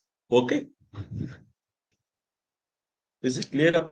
So this is what mentioned here. So they are given the finance function actually. So these are all very basic part. So I was not discussing what is direct finance, what is indirect finance, what is public finance. So this we need to understand. So financial management is going to deal about only the corporate or individual finance part. Okay, so if you are going to consider the finance have three main domains: personal finance and public finance and financial management. The financial management will be discussed from the corporate angle, how the corporates are going to meet their finance. Whereas public finance is nothing but it's pure policy decision oriented of the government. How the government is going to maintain the public finance. Okay, so how they're going to administer their tax, how much they're going to tax, so how they're going to manage their deficits, right? So these all will be called as public finance.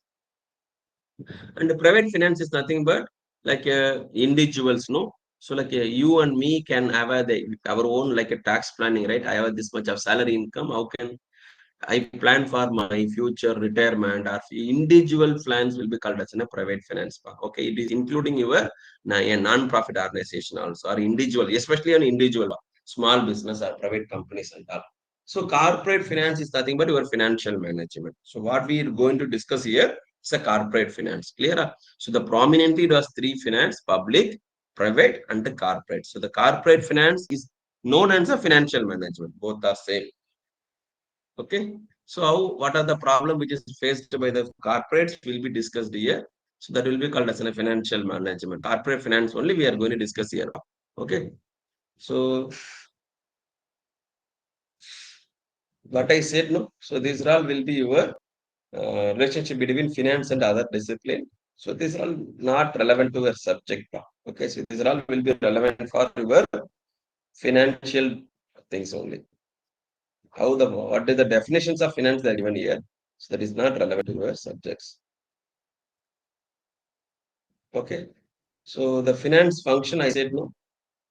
It has the three things, right? Investment decision, financing decision, and a dividend decision. So these all will be the financial function. Majorly, it has three functional: investment, financing, and a dividend decisions. So these three we are going to discuss. And apart from that, we have some sub-headings also. Okay. So these are all the functional area of the finance actually. These are all self-explanatory, so I'll go to this. They are given the organization structure of a finance. If it is in a corporate, what may be the financial organization structure? They may have a board of director and the managing director. In that, they have a production manager, purchase manager, finance manager, and personal director. Personal is nothing but HRDC, or maybe Human Resource Development Center, or marketing manager. In the finance alone, they are giving it a elaboration. So in the under the finance director, they may have a treasurer, they may have a controller. So what is the role of the treasurer? Treasurer, under that we have auditor, we have a pension management, we have a cost management, we have credit analysis. Like this, we have a different roles which is come under the finance directors are mentioned here. It is again changing to company. It was not a general ideology. It was something they given. It was not going to be followed any of the companies. Some company they will follow this methodology. Some other company they have some other data structure also. They have some organization structures. Okay. So this is what your natures and financial management. What I said, no. So this all will be coming here. To 1950s, they say that financial management is focused only on the profit maximization, and then it was later on they have a wealth maximization concept also. That is what mentioned here, and they have some theories also. But I have given only the key essence. Okay.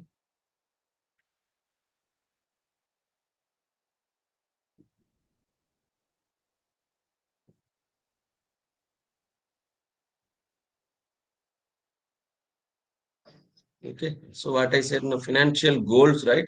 So the goals of the financial management will be prominently two.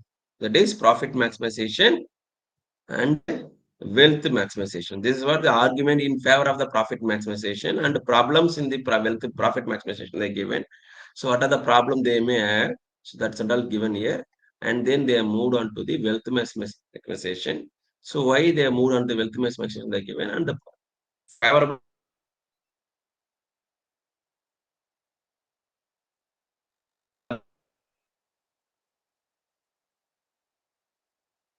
what we discussed in the half was mentioned in number 1 and 2. Okay. So with this, we'll start with the number 2. Is it clear? Can I go to the unit number 2 for now? Yes.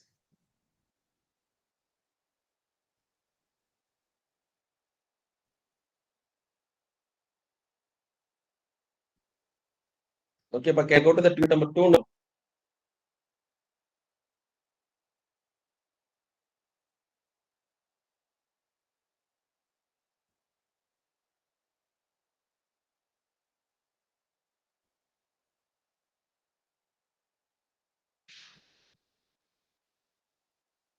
Yes, but can I go to the unit number 2 now?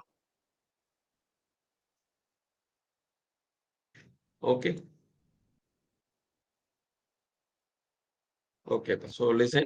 So unit number 2, we are going to discuss about the capital budgeting decision. But since we say there are 3 type of decision, we are going to take it now. One is investment decision, financing decision, and a dividend decision. In investment decision, we have two things. One is long-term investment decision. Another is short-term investment decision. For long-term investment decision can be done with the capital budgeting. It's nothing but when you are planning for purchase an equipment, when you are planning for purchase an machinery, when you are planning for purchase for some items, okay, some capital or what we call it as a long-term assets, no. So when you are planning for purchase a long-term asset which is for used for business, so that will be called as a capital budgeting decisions. Is it clear? Say for example, I'm having a travel consultants, okay, I'm having a multiple buses. I have some what do you call some 20 cars and some 5 to 10 vehicles, which can be used for my business. Okay. So whenever I'm planning for purchase a new car or new bus or any new van, I have some my own ideology, no. So what may be the cost of the vehicle, how many kilometers it will run, what is the maintenance it will going to give me, right? So what is the resale value, how much if I'm reselling the car after 10 years, how much it will give back. So I will consider many things, no. If I'm planning for a purchase of a 2 vehicles, say for example, I'm running in a tours and travels. Okay, I'm planning for buying a car, 5-seater car or 4-seater car. So I have some plan. Maybe can I purchase the Shift? Can I purchase the Tata Motors? Can I purchase the Hyundai company or any other company? If you are planning like this, so I have my own ideology, right? If you are purchasing Tata Motor, what are the features of the Tata Motor? So how it is going to increase your profit or cost? Same if you are going to purchase a Maruti Suzuki, what are the profit and or maybe plus and minus you are going to get, right? Same if you are going to purchase a Hyundai or Honda or any company. So what is the things you are going to get? Okay, so this will be called as an capital budgeting. So we are going to budget or we are going to prepare the plan for the futures capital decision. This will be called as a capital budgeting. Okay, so the capital budgeting have a many methodology. We can use many methodology. In that, the prominently it have a two types. One is time value adjusted or non-discounted technique. Okay, the second one is discounted technique. Clear?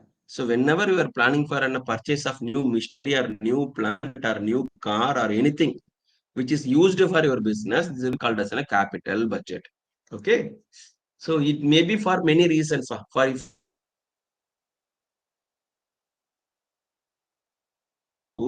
in my tours and travels agency, I can earlier I have only one business. Earlier I have only tours and what they call which is used for only in the what they call it, in a car alone. Now I'm planning for purchase of buses also. In that time, it will be called as a diversification. Sometime your asset will be old asset will be obsolete. It is not going to be used no more. In that time also, you can plan for your capital investment. So these are the many reason it is given. So we are not analyzing that reason and all. We'll go to the problem straight away. Okay. How uh, we can analyze the profitability of the investment with the many techniques. Okay, so there are two type of technique which are the prominently.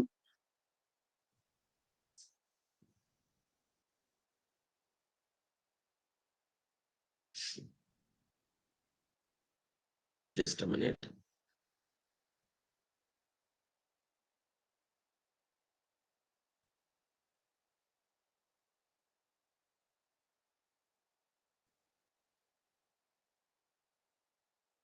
Okay, there are two type of technique we have.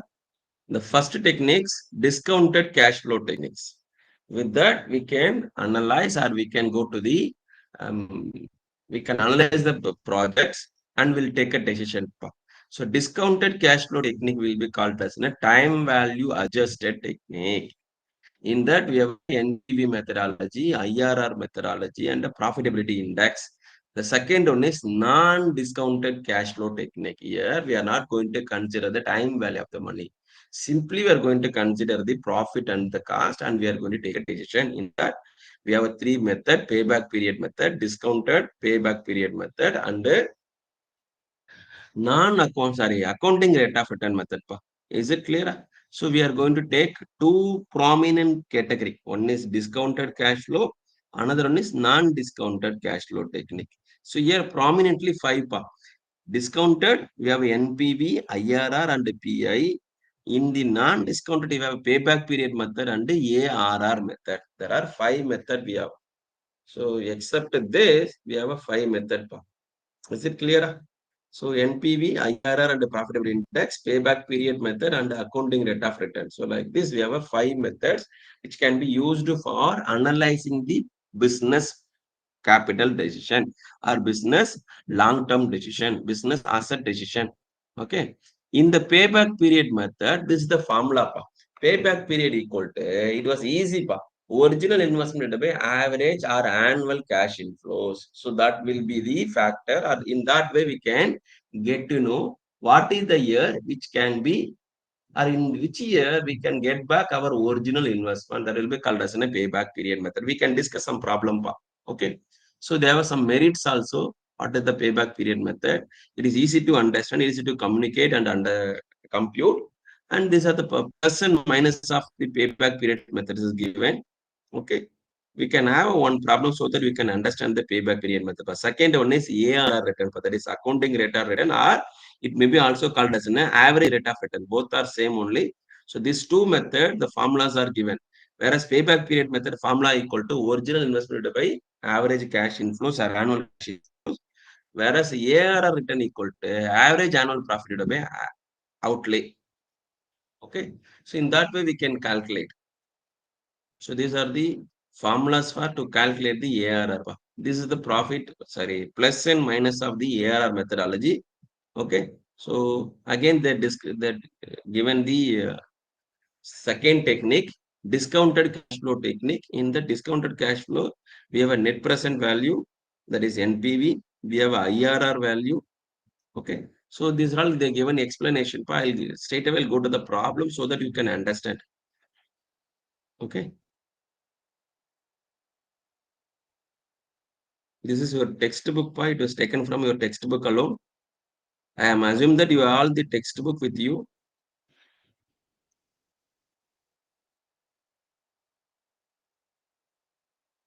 Okay.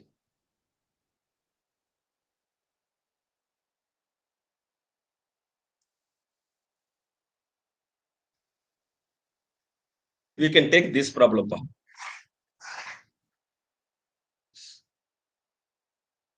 So for the each for the following project, compute payback period method, post payback profitability, and post payback profitability index. Okay, so they given the three things, no? So with this, we need to calculate payback period first and post payback period profitability.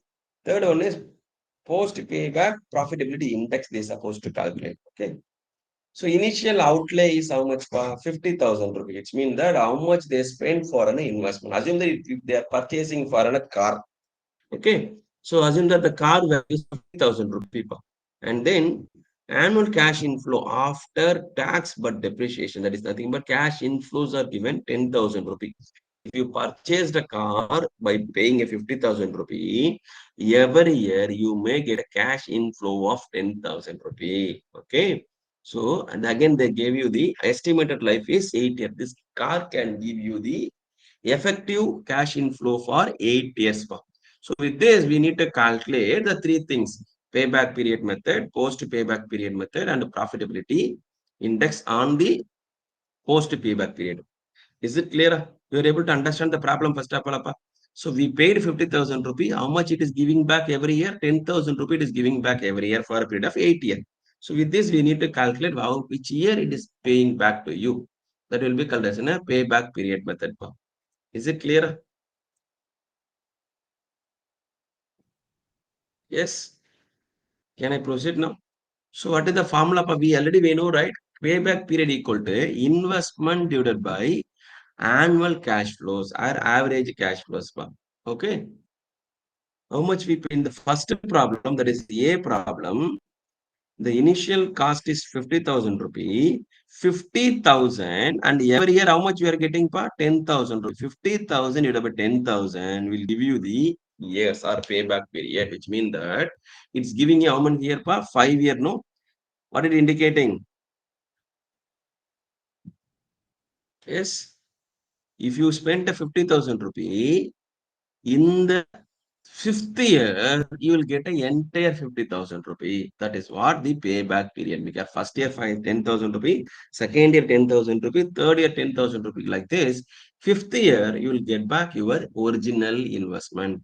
That is what it is said, the payback period method. If you are paying 50,000, it is paying back to you in the fifth year. If you are receiving a 10,000 rupee every year, in which year you will get back your original investment from? Fifth year, you will get back your original investment. If you paid 50,000 rupees, 50,000 divided by 10,000 will give you the 5 years, which means that 5 year will get back our original investment. Okay. So the second question is post payback profitability. So in already we know that it is going to give you the 8-year life. Okay. So fifth year itself, it is going to give back your original investment. So remaining year, how many year we have? Remaining year only 3 year, no? So every year, if you are going to get a 10,000 rupee, after the payback period method, the car can give, the project can give you the 10,000 for a period of remaining 3 years. So we are going to calculate that was annual cash inflow into estimated life divided by payback period. Okay. What is estimated life? 8 years, appa. 8 year minus 5 equal to how much? 3. We have no remaining 3 year. It is going to give you the 10,000 rupee. Then 30,000 will be, that is 10,000 into 3.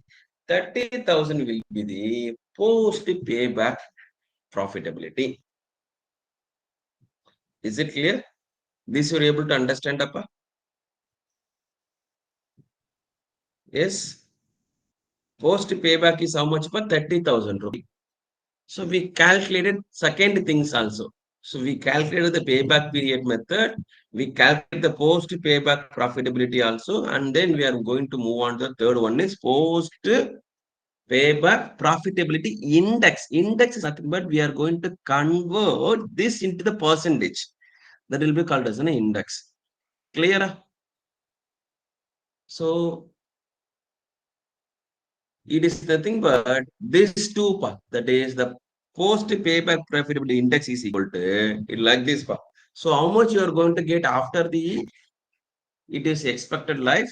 So 30,000 you are going to get, no, 30,000 divided by 50,000. It is nothing but 60 percentage, or will have another 60 percentage will is going to give you the after the payback period method. Is it clear? It was not giving the double money. If you spend 100 rupee, fifth year you will get back 100 rupee. Remaining 3 year you will get only 60%, which means that you will get a 160% from your investment if you are purchasing this machinery. Okay, so this is the way we are evaluated the project by understanding by taking the payback period method alone. This you are able to follow me up. Simply we consider the payback period method alone. Okay, we'll go to the second problem now. If this is clear, I'll go to the second problem. This is the problem B. Can I go to the problem B now? You are able to follow me.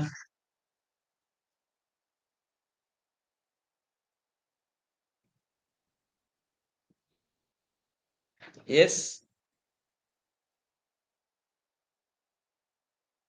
Can I go to the problem B? Yes. Are you following me? Okay, thank you. So what is the problem B is given? So whereas problem A, we have an average cash inflows of 10,000. Every year we are receiving 10,000, 10,000 like this 8 year. Whereas in the problem B, it was given in other way. Initial investment is 50,000 rupee only, whereas the cash inflows are in other way. Okay. First 3 year, that was first 3 year you are receiving 15,000 rupee, 15,000 rupee, 15,000 rupee for the period of 3 year. Next 5 year, okay, is 5,000 rupees only. Estimated life is still 8,000 rupee. Sorry, 8 years only. And this machinery has salvage value. But salvage value is nothing but the end value or residual value. After selling this R, you are able to get 8,000 rupee per at the end of the 8th year, or residual value at the end value or a scrap value. Okay. So, whereas the machinery one, flat 10,000 rupee for a 5 period, whereas machinery 2, the second case, we have a 50,000 rupee, but the 50,000 is going to also giving 8 year only, but first 3 year it was 15,000 rupee, next 5 it was only 5,000 rupee. Clear? So estimated life is 8 year, and they also given the salvage value also. Okay, so now we are going to calculate same payback period method, post payback period profitability, and the post payback profitability index. So we are going to calculate if it was uniform mean we'll take it as it is. 50,000 divided by 10,000 will give you the 5 year, whereas here it was not uniform, no. So we are going to take the, or we're going to calculate the what do you call that, cumulative cash inflow. Okay, so the cumulative cash inflows will be like this. First year 15,000 rupiah, so we are going to get the every year cash inflows. So that will be your cumulative cash inflow. First year we are going to receive 15,000 rupee, second year 15,000 rupee, third year 15,000 rupees. So 3 year I received only 45,000. Fourth year how much you are received? 5,000 rupee. 4, 5, 6, 7 until you are going to receive 5,000 rupee. So fourth year, you're receiving a 5,000 rupee. By adding first 4, that is 15, 15, 15 plus 5,000 will give you the 50,000 rupees. So in the fourth year, I'm able to receive 50,000 rupees. That is what your payback period method. If it is in a straight cash inflows, 50,000 divided by 10,000 will give you the fifth year you are able to receive your 50,000 rupee. Whereas in this way, if you are calculating, fourth year itself, you are able to receive back the 50,000 rupee. If you receive 50,000, in that year, you will have a payback period method. Clear of 15, 15 plus 315 will be 45. And the fourth year is 5,000 rupees. So total is 50,000 rupees. We receive 50,000 rupees. So payback period is fourth year. Fourth year, we have a payback period of 50,000 rupees. So can we calculate the remaining two? What is the remaining two? Post payback profitability. How we can calculate the post payback profitability? Because the project is going to still alive for another 4 years, am I right? So next 5 year it is going to give a 5,000 rupees. That is what mentioned here. So anyway, we taken 1 year. Remaining 4 year, it is going to give a 5,000 rupee. Am I right? 4 into 5, 20,000 rupee. And 8th year, it is going to give you another 8,000 rupee. So can I say 28,000 is my revenue after the payback period method? Is it clear? Okay. So you can, there are two ways you can calculate. By either we can have a remaining 5 year for remaining 5,000 rupee for remaining 4 year will be 20,000 rupee. Okay. So 20,000 divided by 50,000 rupee, it is going to give you the 40%. Sometimes even you can take 8,000 rupees also. So that is also right methodology. Since this in the book it was not mentioned, even you can take the next year amount also. That is salvage value also. Salvage value if you have taken 8,000, it is going to be 28,000 divided by 50,000. It is not a 40, it may be a 52 or something. Okay. In that way also we can consider, we can ignore also. Both can be done, nothing wrong. Clear? So remaining 4 year, it is going to give you 5,000 rupees. So 20,000 rupees I may get after that. 50,000 we received in the year of fourth year. Remaining 4 year is going to give a 20,000 rupees. So 20 divided by 50,000, it is the only 40 percentage. The 40 percentage will be your payback, post payback profitability. Whereas this sum, we are able to get 60 percentage. Whereas this sum, we are able to get only 40 percentage. Is it clear? If it is clear, I'll go to the second problem. Sixth problem, can I go to now? We have another 10 minutes only. Okay. So can listen with me. X Limited is considering to purchase. If you have a book also, you can take the book, because I intentionally was taking in the book material so that you can cross reference also. The same book material, you may have it with you. So take the book and have glance once again so that you can understand in a better way. Okay. So X Limited is considering the purchase of a machine. Two machines are available. There are two machines are available, E and F. Okay, the cost of the machines is given 60,000 rupee, and each machines have expected life of the year is given 5 years. The net profit before tax after depreciation during the expected life of the machines are given. Okay, that is cash inflows are given. Okay, so we need to calculate this same payback period method. Okay, so what is given? X Limited considering the purchase of the machine, two machine which is available, E and F. The cost of the machine is given 60,000 rupee. The machine is expected life is 5 years, and the net profit before tax and depreciation is given. Okay. So we have to calculate first of all cash inflow, so that only we can understand the problem. Okay. So here it is given. Mission E, first year 15,000, 20, 25, 15, 10, and 85,000. Mr. F is given 5,000, 15,000, 20, 30, and 20. So it is going to give you 90,000 rupee. So we have to work out for the cash inflows first of all. Okay. So we can assume that tax rate in that time and tax rate of 50%. Okay. We can assume the tax rate is 50%. So they are assuming here profit before tax. So it was given the profit before tax, no? So how much you may have a taxes if it is a 50%, mean 15,000 you may have profit. In that, how much you have to pay taxes? 7,500 rupees you are supposed to pay taxes. Okay. So Profit after tax is 7,500. Same way, every year they're calculating the profit before tax, profit after tax. So this was profit after tax of the missionary E. Same way, missionary F. So earlier they have a 5,000 rupee, 2,500 is the tax, remaining amount they have a profit after tax. In that way, they are calculating. Okay. So now the missionary E and F they are given. Missionary average profit is 42,500 upper. 42,500 that they are going to consider for the first year. That is, it was 5-year item and 1 year mean how we can calculate. Pa? So just a minute. So 42,500 divided by 5 because we have a 5-year item. Right? So divided by 5 is 8,500 rupees. So 8,500 rupees is the first year, average profit for the E missionary.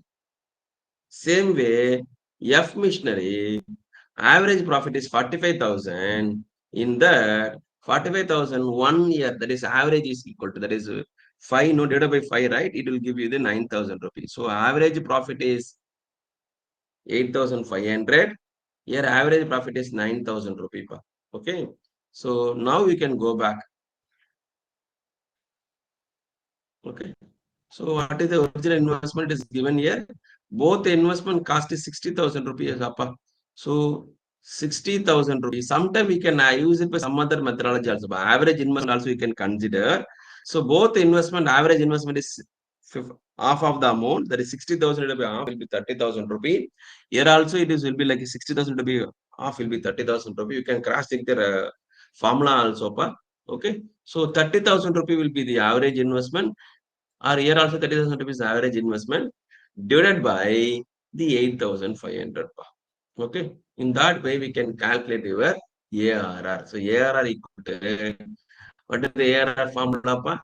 Average profit divided by average investment will give you the ARR or accounting rate of return. So here they are calculating accounting rate of return. Is it clear?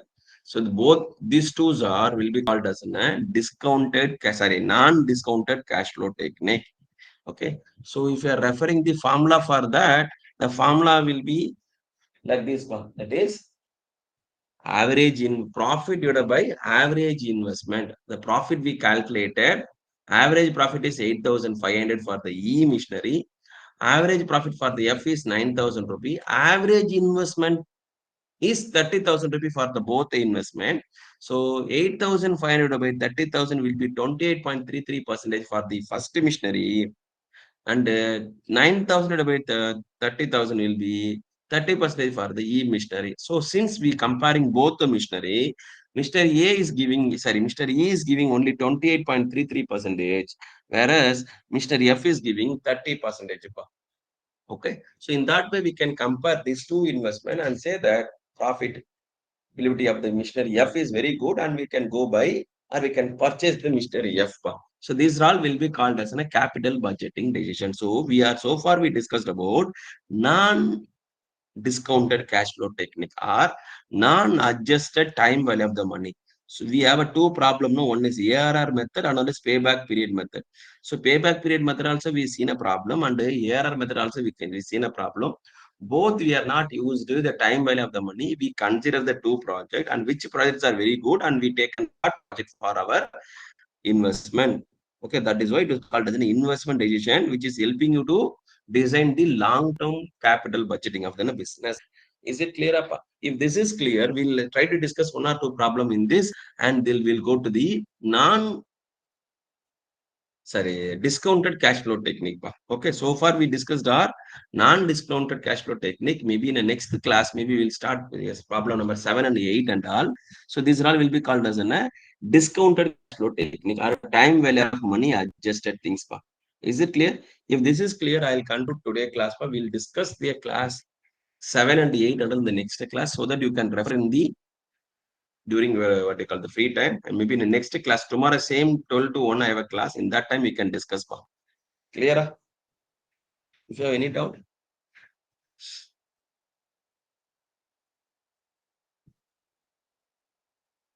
If you have a doubt, let me know. Otherwise, I can conclude the today class as well.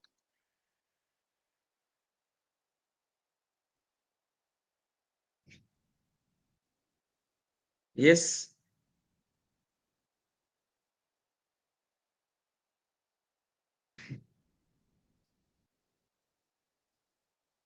Okay, thank you. We'll meet in the next class. Tomorrow, same class.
Good afternoon.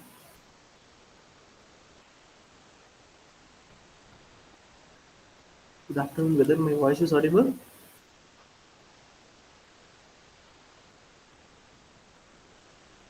Hello. Good afternoon.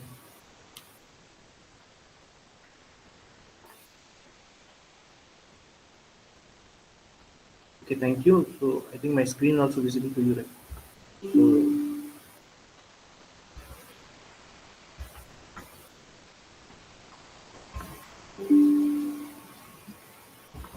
So today's class we are going to see the paper called like entrepreneurship management. Today,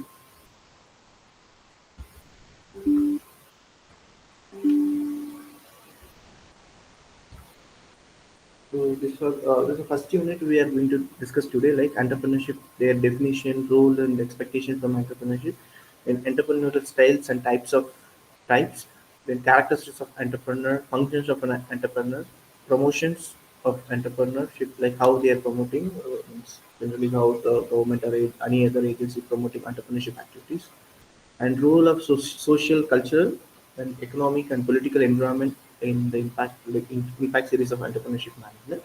And then we'll see the growth of entrepreneurship in pre and post independent era. And finally, what are the concerns we are going means affecting the entrepreneurship culture in our society. Okay, basically we see the definition part, like so definition to be given by Franklin Lindsay, like is defined like entrepreneurship is defined as anticipating the future requirements of society and successfully meeting these needs with new, creative, and imaginative combination of resources. And another author like is Skumter will be defined like entrepreneurship is an innovative function. It's a leadership rather than a ownership. So that is what is defined. And in your book, it is defined like entrepreneurship as the function of seeking investment and production opportunity, organizing an enterprise to undertake a new production process, raising capital, hiring labor, arranging the supply of materials, finding site means space, in introducing new technique and commodities, discovering new sources of raw materials, and selecting the top managers for day-to-day operations of the enterprises. This is what they are defining the entrepreneurship. And then second part is they are defining entrepreneur. Okay, how it is defined? Like entrepreneurship again is like F.H. Knight. He defined that entrepreneur are the specialist group of person. Okay, yeah, someone raised the hand. You know.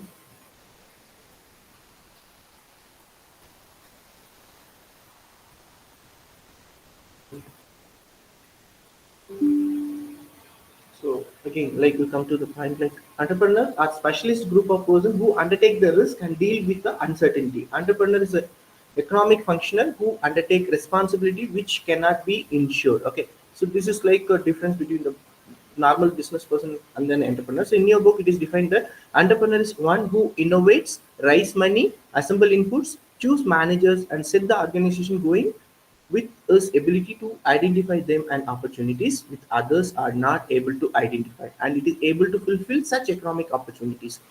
Then innovations occurs through like introduction of new quality in a product or a new product itself, and discovery of fresh demand and fresh supply of sources of supply, and by changing the organizations and management. This is what they are defining. And then next part, like we'll see the role and expectations of entrepreneurship. So there are certain roles will be defined uh, for the entrepreneurs. Like we are they are doing these certain roles, and we are expecting this from entrepreneurship. Basically, first one is like innovative and creativity. So innovation part will be mostly we can find it from entrepreneurs only. Okay, so entrepreneurs are often expected to be innovative and creative. They identify the opportunities and unmeet the needs. Okay, unmeet the needs in the market. So and and develop a new solution and approach to address them. Okay, basically they are the innovators. They find the opportunity in the market, and what are the requirements will be for the market. They will find the solution. So there are problems in the market, they will find a solution for the you know problems, right? So that's why we'll be called it as entrepreneur. So basically they'll use innovation. So innovation can come in the form of new product or service, business model, technology, any way it will come. The successful entrepreneur like often disrupt like existing industries and create entirely new one through the innovative ideas. That is first one. Second one is like identifying the opportunity. Always that entrepreneurs are identifying that opportunity. Entrepreneurs are and really recognize the gap in the market and areas where existing solution can be improved. So first of all, they will find a solution means gap where something need to be fulfilled, and then otherwise they may find some solution to the existing. Like something will be there in existence, they will go for an improvement. They will bring that opportunity. They will utilize that opportunity. They have keen sense of what consumers need and are desire, and are quick to leverage their insights into the viable business opportunity. That is why. And next one is risk taking. Always that entrepreneurs are taking more risk. Okay, so entrepreneurs inherently involves risk taking. That is the one of the quality of that entrepreneur. They will take more risk. Entrepreneurs are willing to invest their money, time, and energy to into the ventures may or may not succeed. They are not knowing whether the business is succeed or not, but they will take a risk. They will spend their money, they will spend their energy, spend their time, and for an making the business to be a successful. But sometimes it may not be success also. Okay, so that's why they are like more. They are considered as more risk takers. Um, and next one is entrepreneurs have, I mean, leadership and management. So in case of entrepreneurs, like previously that author also defined that entrepreneurs need to be a leader, not a owner. So always they have the good leadership quality. Entrepreneurs have often leads their own, inspire and motivate others. They must effectively manage resources, make strategic decision, and build strong team to achieve their vision. Next one is like adaptability and persistence. Entrepreneurs in the journey filled with the challenges and setbacks. Like most of the time, they are having more challenges to start a business. Suppose you are entering into the new business, and already some competitors will be there. They are giants, like you are not able to compete with them. But so you need to have a certain persistence. Then only you are able to achieve. So we have, I mean, entrepreneurs have a adaptability as well as persistence. So this is like one of their role they are doing. Like entrepreneurs must be adaptable and learning from the failure, and persistently working towards the goal to based, I mean, even though despite of the obstacles. And next one is adapt means promotes capital formation. Entrepreneurs ventures plays an important role in mobilizing capital for productive use. They attract investment from various sources like including banks, financial institutions, and individual investors. This capital is then utilized to fund business operation, R&D, and infrastructure development. Okay, so for example, I can say like startups often raise capital through venture capital firms or crowdfunding or from angel investing. So many options they will promote to gain capital. That is their role. And employment generation, they are playing important role in the case of employment generation. Entrepreneurs are significantly contributed to the job creation, and especially through SMEs, like we can say small and medium enterprises. By starting business and expanding existing ones, and entrepreneur create opportunity for self-employed as well as formal employment. Okay, next one is balanced regional development. Entrepreneurs plays a very crucial role in reducing regional disparities by existing business in less developed areas. It is not only bringing economic activities to these regions, but also they are attract infrastructure development and government initiatives, and also they are doing some notable things, right? So that is the thing. In case of they are making the regional to be balanced one. So otherwise, most of them we are going for a job in cities only. But if entrepreneurs start business in the rural areas, they'll give some opportunity. Then slowly that infrastructure part they are developing. So that is there, and entrepreneurs are wealth creators. So entrepreneurial activities stimulate wealth creation by generating new products, service, and market. This leads to equitable distribution of wealth across different segments of the society. Okay, and for instance, like the successful entrepreneurs often invest back in their communities through social initiatives, and which further benefit to the local economy. And next one is increase in per capita income. So obviously they it help the entrepreneurs plays a role in helping increasing the per capita income of the people. So entrepreneurship drives the economic growth. It contributes to increasing the average income per person within an economy by utilizing the resources efficiently and creating value added producers and services. Entrepreneurs raise the overall standard of living in a particular place. And the next one is increased productivity. Entrepreneurship foster innovation and efficiency, leading to higher productivity levels. Entrepreneurs often develop a new technology and business process that optimize resource utilization. For example, say agricultural startups like levering up precision farming techniques, improving the crop yield while conserving resources like water and fertilizers. Like nowadays, we are utilizing more in case of agri entrepreneurship and all. We are, we are taking more, the IoT things are like we are utilizing more technological things nowadays. Everything robotics we are converting. Like now we are using drone to spray the fertilizers and also it will be additional benefit. Like this is an innovation part will be created by the entrepreneurs in case of other things. So this will be increasing productivity and improvement in standard of living. Entrepreneurs drive an improvement in standard of living by introducing innovative solutions that enhance the quality of their life. People, I mean, that was even I before just before I discussed now one example. Now we are using drone to you know sprinkler the chemicals or sprinkler the pesticides in the land. So it will be obviously benefit. Previously, the man need to enter into the field and they need to do then obviously the particular person who is sprinkling the fertilizers also getting affected. So this part, this innovation part, they just improve the standard of living of the particular people also. This could range from affordable healthcare service to clean energy solutions and also this is there. And now we can say like, for example, other examples I can give. Solar energy startup contribute to the sustainable development by providing access to clean and renewable energy sources. These are there and increase government revenue. So economic activities generated by the entrepreneurs result in higher tax revenue for government. This revenue can be reinvested in infrastructure projects, education, healthcare, and further supporting to the economic development. Okay, and next last part is like social responsibility. With influence come responsibility, and entrepreneurs are increasingly expected to operate ethically and sustainably. So considering the environmental and social impact alongside the financial goals, so they are always thinking about the environment part. So we can give this overall example also that how the role will be played or how what we are expected that part. Like even though we are knowing about the Elon Musk partner, so he's started business with the, Tesla and SpaceX and neural technology and also these are all innovative part and they are identifying the opportunity and they're doing this. Okay, then the innovation part is like companies are forefront in the innovation. So if you are taking like Elon Musk part again, they are going for electric vehicle, reusable rocket technology, and brain computer interfaces. They are having so many innovation part in the things. And again, that Elon Musk is taking so much of risk to do all the things. Like again, it's a quality. So entrepreneur always taking risk. Okay, and he's creating value and he's acting in a social responsibility way also. And next one is entrepreneurial styles and types. So the entrepreneurial styles and types will be varied based on the different types. According to business, they have 5 different types. According to the technology, they have according to the motivation and according to the stages of development and according to the clearance done of like according to each part. So here defined in this way. So we'll see one by one in detail.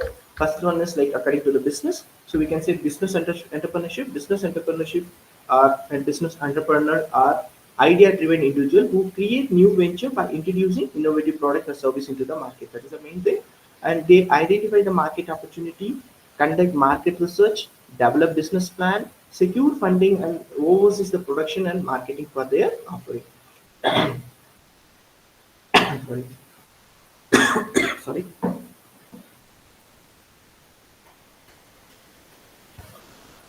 And for example, like a business entrepreneur, I can give an example of Uber, and also they know they are, who identify a new way to utilize the technology for hospitality and transportation service. This is finding a solution to do something better. No, so this is the thing. And next one is trading entrepreneur. Trading entrepreneur focus only on distribution and sales rather than manufacturing. They identify the demand and supply gaps in the market and act as an intermediary to fulfill the customer need. Okay, so they do a source of product from a manufacturer. So they're sourcing the product from the manufacturers or supplier and negotiate deals and manage distribution network to reach the target markets. So this will be called it as trading entrepreneur. The next one is industrial entrepreneur. Industrial entrepreneur establish and operate industrial unit that involves manufacturing or production activities. Okay, so they handle the setting up of factories, obtaining necessary permissions and clearance from the government, managing production process, hiring labor, ensuring compliance of the regulations. So these are all will be there in case of industrial regulation. Entrepreneur, you can say like in Reliance Industries and all, they are doing that kind of industrial activities. So that is a best example for this industrial entrepreneur. And corporate entrepreneurs, like you can say, corporate entrepreneur innovates within the existing large corporation. So already something will be there, they'll just innovate from that existing part, and otherwise they will go for a conglomerates. Conglomerates is nothing but the two different persons, like or two different business join together to make a new business, a new innovation path. So that will be called as conglomerate. So to drive the growth and competitiveness, they are conglomerate and they'll do business. So they lead international so they lead for international innovation leads and launch a new product or services and transform organizational culture and foster entrepreneurial mindset. Last part is like agriculture entrepreneur. Agriculture entrepreneurs focus on improving agriculture productivity and efficiency through modern techniques and technology. Even just before also we had discussed, now we are instead of previously we use water and alarms for the agriculture activities. Now we are using like a sprinkler method, or we are using like using pipes, small water drops like that we are doing. So we are saving water, but we are increasing the efficiency, avoiding the weeds and all. So that part no, so no need to do the weeding activities and all. Na? So that part will be removed. So this is a kind of innovation, and it will improve the efficiency as using the modern technology and techniques. Okay, so they invest in farm equipment, irrigation system, adapting sustainable practice to maximize yields and profitability. Okay, so these are the example for agriculture. I mean, these are the explanation for the agriculture part is entrepreneur. And next we are going to see the technological part. So we can say like technological. I mean, in case of technical technology, technical entrepreneur, non-technical entrepreneur like this. So technical entrepreneur excel in technical aspects of product, and they will develop. They will keep on concentrating on product development and manufacturing. They focus on improving product quality, efficiency, and innovation. These entrepreneurs possess specialized craftsmen and technical skills that contribute directly to product design, engineering, and manufacturing process. So there are certain activities they will ensure, like they oversees the product development, prototype creation, testing, and refinement based on technical experts and industry knowledge. So this will be there. So technical entrepreneurs, they will do like these kind of things, like engineering and scientists who start companies based on their technical inventions and innovations, such as like we can say Tesla, SpaceX. These are the it's a technical entrepreneurial part. And next one is non-technical entrepreneurs. The non-technical entrepreneurs will concentrate or focus mostly on business development, marketing, and sales rather than technical aspects. They will just keep the technical aspects, and they'll most concentrate on the business development, marketing, sales, those things. They excel in strategic thinking, market analysis, customer relationship, and business development. They will put more emphasis on this. Diverse marketing strategy, manage sales channels, build partnership, and drive business growth through effective customer engagement. And next to this, professional entrepreneurs are also called it as like we can say serial entrepreneur. So the professional entrepreneurs are adapt to launching a business but prefer not to manage or operate them a longer period. They build a venture with the intention of selling or exited. Means then after this slowly they'll exit from that organization. Basically they'll create the business. After creating they'll sell that particular business and they will go back. So this is the thing. They're very good in that spotting market opportunity, business planning and fundraising, and negotiating like for exit part. They initiate and develop a new business idea, secure funding, required management teams, and eventually sell the business to realize profit. So they create a business and they sell the business. This is one of the main uh, means idea of the professional entrepreneur. And according to motivation, there are things are there. First one is pure entrepreneur. A pure entrepreneur is driven from a personal satisfaction, status, and social, psychological needs rather than a purely financial gain. So they are not putting much things, or they are not more concentrate on their financial aspect. They will most concentrate on the personal satisfaction, their status, and their psychological needs. Okay, so the motivations are these kind of things, like pure entrepreneurs are motivated by the desire of recognition, achievement, and fulfill of the personal goal. They have the characters like they prioritize more on the passion of their project and venture that align with their values and aspirations. Like for example, you can say artist, designer, or individual who start the business to express creativity are all like pure entrepreneurs. And then like next one is induced entrepreneur. Induced entrepreneurs are prompt to start a business due to the external factors such as government policy, economic conditions, and support. They are not means in their mind they are not from the beginning they don't have that much idea about it, but they're induced because of these external factors. So they are motivated by means of the influence by incentives like subsidies, tax rebates, or institutional support that make entrepreneurship more appeals are feasible. So because of this motivation only they are doing these things. Mostly they have the characters like they tend to be pragmatic and responsive to market conditions or external stimuli. And next, last one is like motivated entrepreneur. So motivated entrepreneurs are driven by ambition. They are having their own ambition. They have the determination to desire to achieve some personal or societal goal for which they start the entrepreneurship activity. They seek to make significant impact and prove their capabilities and leave the lasting legacy. So for which by means they get motivated and start the business. So they are resilient, persistent, and goal-oriented, willing to overcome challenges to realize their vision. So these are by means of motivation part. They are already motivated to do something. Na? So they have their ambition, they have their determination to do something for which they started with entrepreneurship. And second means next one is according to the stages of development. First one is like first generation entrepreneurs, which means like they are the ones start the business very early. They don't have any prior family background or family history. Like it's not their business. They're not doing something in their parents' business and all. So they are doing from their own. Okay, they do not say they do not inherited business or they are entrepreneurial skill from a previous generation or typically build their ventures from the scratch. They are basically starting everything from the scratch itself. Okay, so next one is I can give you the example. Very beginning like Dhirubhai Ambani's, sir, Dhirubhai Ambani, he started the business. So that is like starting from the scratch. He started his own business. So that is like uh, first generation entrepreneur. Then second generation entrepreneurs, like you can say, um, if they are just expanding from the family business, they have the family venture. Okay, they have that source already. So typically the parent or earlier generation business they are expanding. So this will be called as second generation entrepreneurs. They are benefited from the living.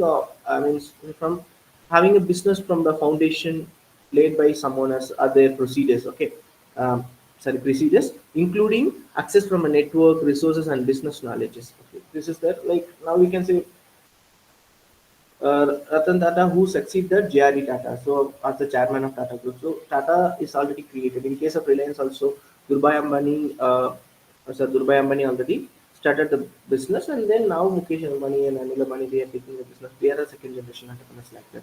In the classic entrepreneurs focus on maximizing economic return from their business while ensuring their survival and as well as the stability of the business. Their main goal is to prioritize profitability and sustainability, aiming to achieve a consistent return without necessarily pursuing the rapid growth. They don't bother with the rapid growth, but they are want the smooth and sustainable growth. They want that way.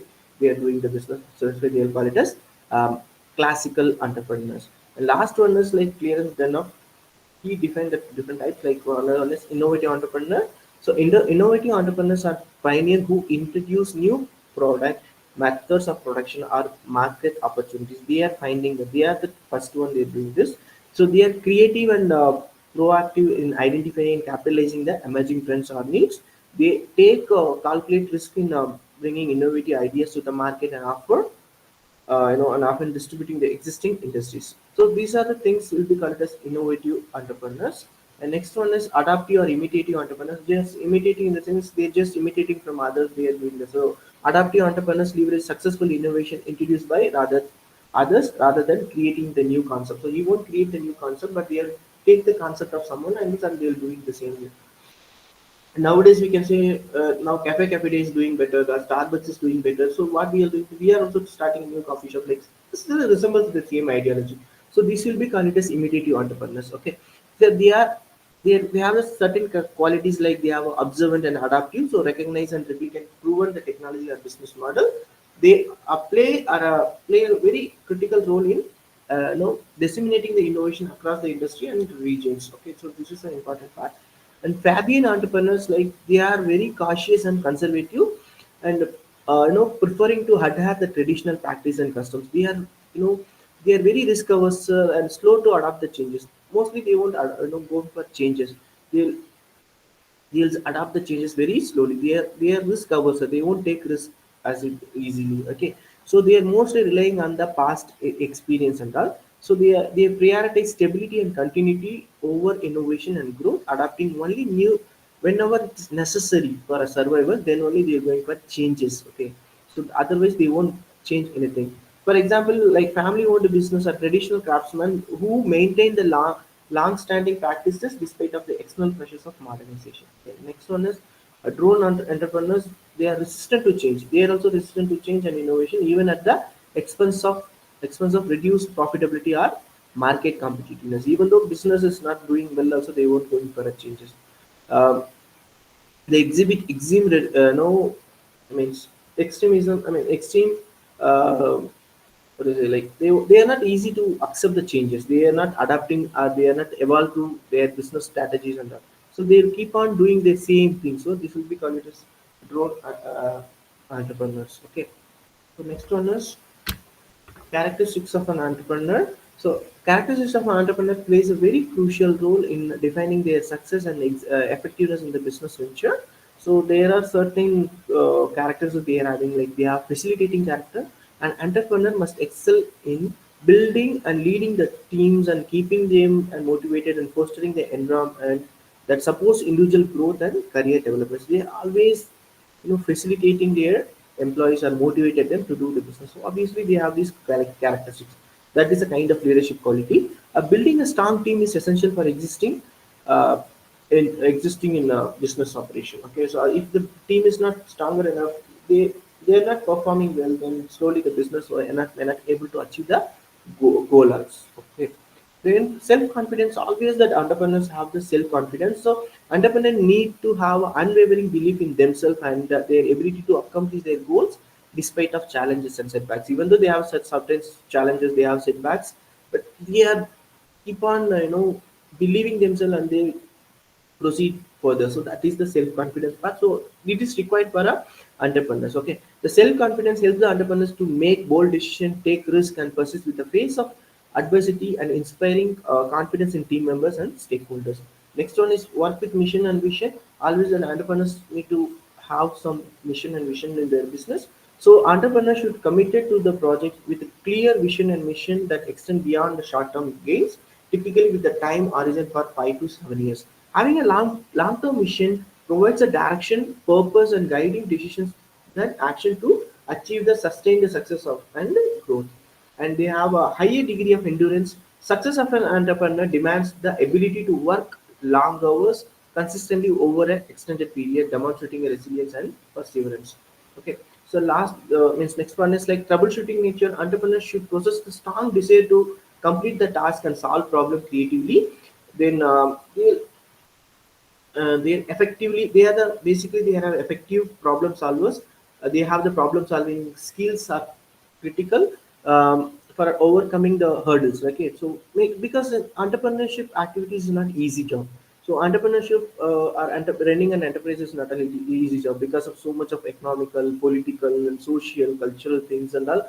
Our mainly that external forces, crushing our business. Like if your competitor is there in here with you, so obviously you will reduce the price if you're a big giant, and also you're not able to sustain with them. So you need to have a troubleshooting nature with you, then problem solving skill with the entrepreneurs. That then only we will able to sustain in the market to do something better. So that's why he is having the troubleshooting nature quality. And next one is like innovative and enterprising personality. So entrepreneurs must demonstrate initiative and taking personal responsibility for action and leveraging available resources to pursue opportunity. Then they are goal setters. Entrepreneurs should to be proficient in setting a challenges, at achieving goal and that align with the vision and mission of our business. So next one is there again we already discussed this one. Again I'm telling we have a calculated risk taking ability. Entrepreneurs must be comfortable with the moderate risk taking and making informed decision based on the careful evaluation of a potential outcome and learning from a failure. Okay, so these are the basic qualities of an entrepreneur. Then next one is there are certain functions that entrepreneurs are doing, like risk about absorption. They are taking means absorbing the risk. So that is the first function. So entrepreneurs assume all the possible risk associated with the business, including market risk, technological changes, and customer preference and all. So they do certain roles in that. So entrepreneurs bear the uncertainty of the business outcome and potential losses that are not insecurable, means insurable, and that might mitigate the risk through proactive decision making, strategic planning, and adaptation to market dynamics.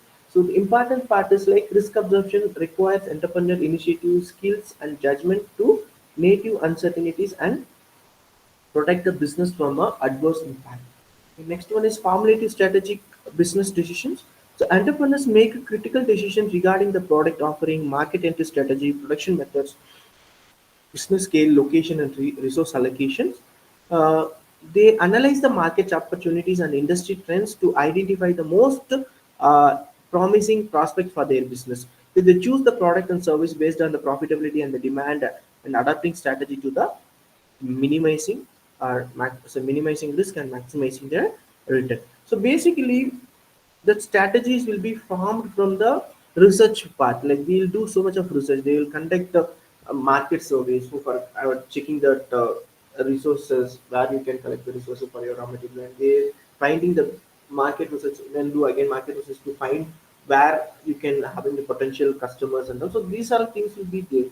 So there is certain importance will be there in this case, like the strategic decision making guides the direction and growth of the business, ensuring alignment with the market needs and optimizing resource utilization. And effective managerial function, obviously, that entrepreneurs having a managerial quality, they are performing like managerial functions such as production planning, financial management, procurement, operation oversights, and the sales organization and personal management. While large business may delegate specific management tasks to professional managers, entrepreneurs are ultimately responsible for this kind of activities, like especially these managerial activities. So the important aspect is like effective managerial execution ensures smooth business operation, resource optimization, and employee engagement contribution to the business.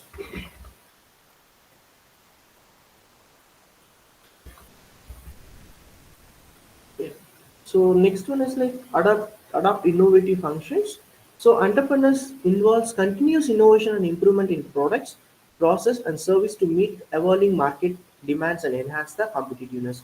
So they plays an important role in the case like entrepreneurs drive innovation by identifying the opportunity for a product enhancement, process optimization, or technological advancements.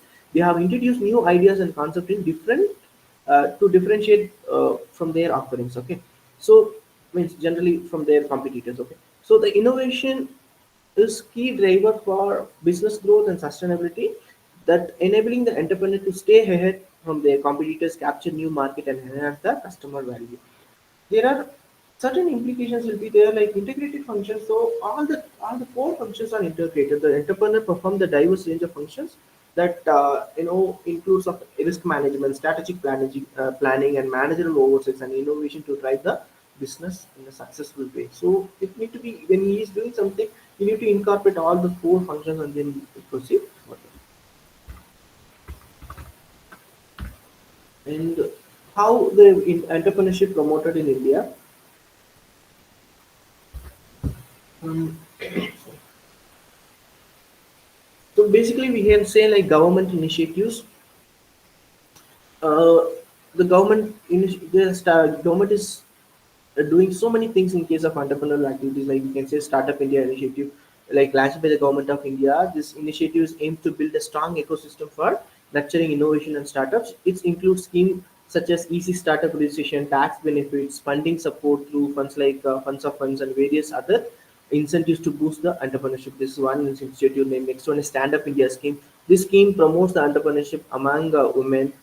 Then and then other community people as like means what is it women entrepreneurs and agri entrepreneurs. They are doing so many startup India things and all by providing loans and support for setting up a greenfield emphasis and enterprises. And Mudra scheme, like this Mudra scheme we are discussing, like the micro units development and the refinance agency. This scheme provides the financial assistance to micro enterprises through various financial institutions and encouraging entrepreneurship at the grassroots level.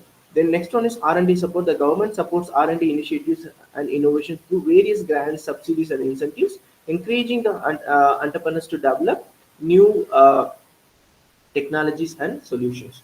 Okay, so then next one is access to finance. Like we have in the case of venture capitalist we have in our country, and we have angel fundings, So these initiatives like SIDBI also doing this, Small Industrial Development Bank of India, Funds of Funds, and Angel Network provide the financial support for startups and entrepreneurs. So then next one is credit guarantee scheme. The schemes like credit guarantee fund, trust for micro and the small enterprises. So enables the entrepreneur to avail collateral-free loans, reducing financial barriers to entrepreneurship. Then skill development trainings, entrepreneurship development programs, EDPs, the institutions like National Institute for Entrepreneurship and Small Business Development, conducting training program to develop entrepreneurial skills and mindset. Skill India Mission, the initiative aim to provide skills development training to youth, empowering them to become an entrepreneur or employee in various sectors.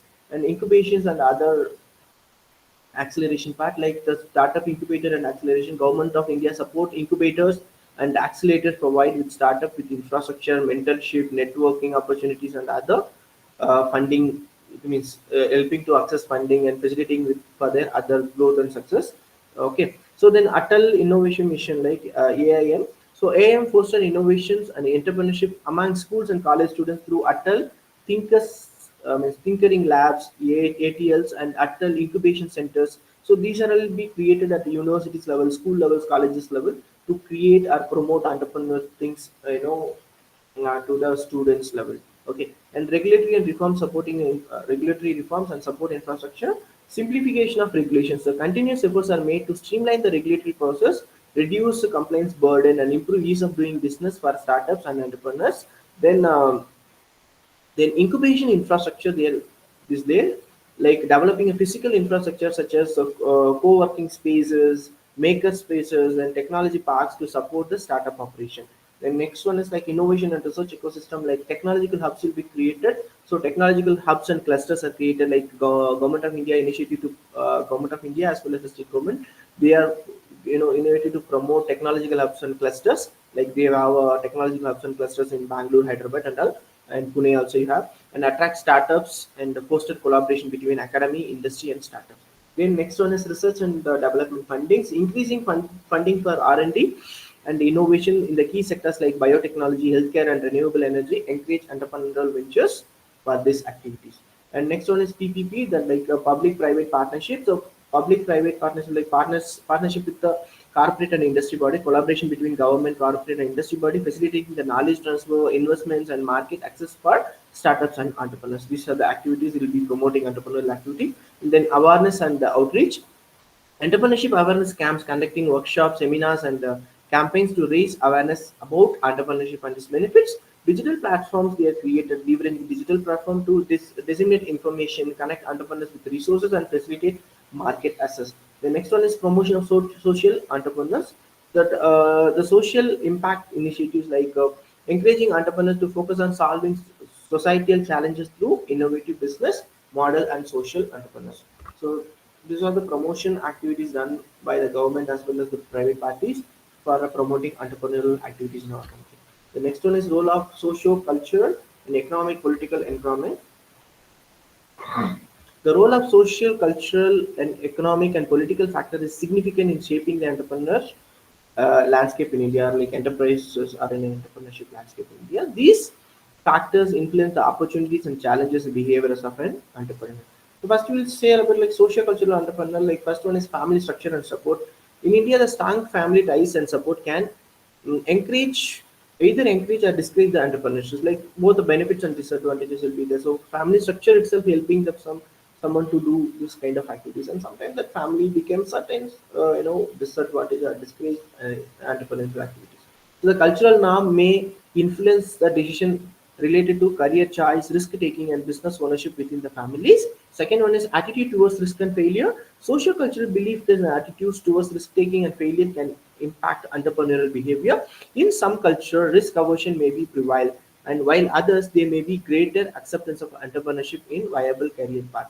So next one is education and skill development. Social culture factors influence access to education and skill development opportunities. Entrepreneurial success often correlates with the level of education and exposure to innovation and technology. And the next one is like social networks and relationship.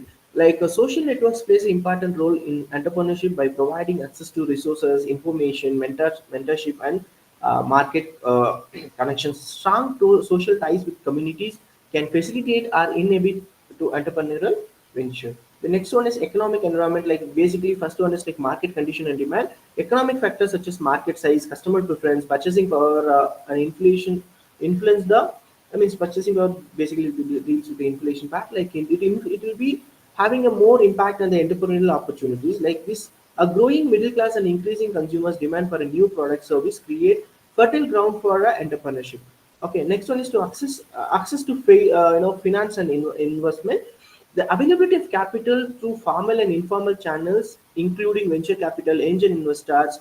So this will be called as alternative investments as fund, and government schemes affects the ability of an entrepreneur to start at scaling the business.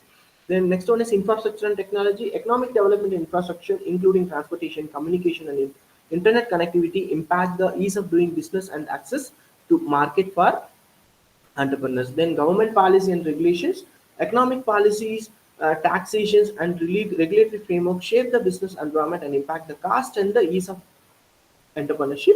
Supportive policies like tax incentives, subsidies can encourage entrepreneurial activities in our country.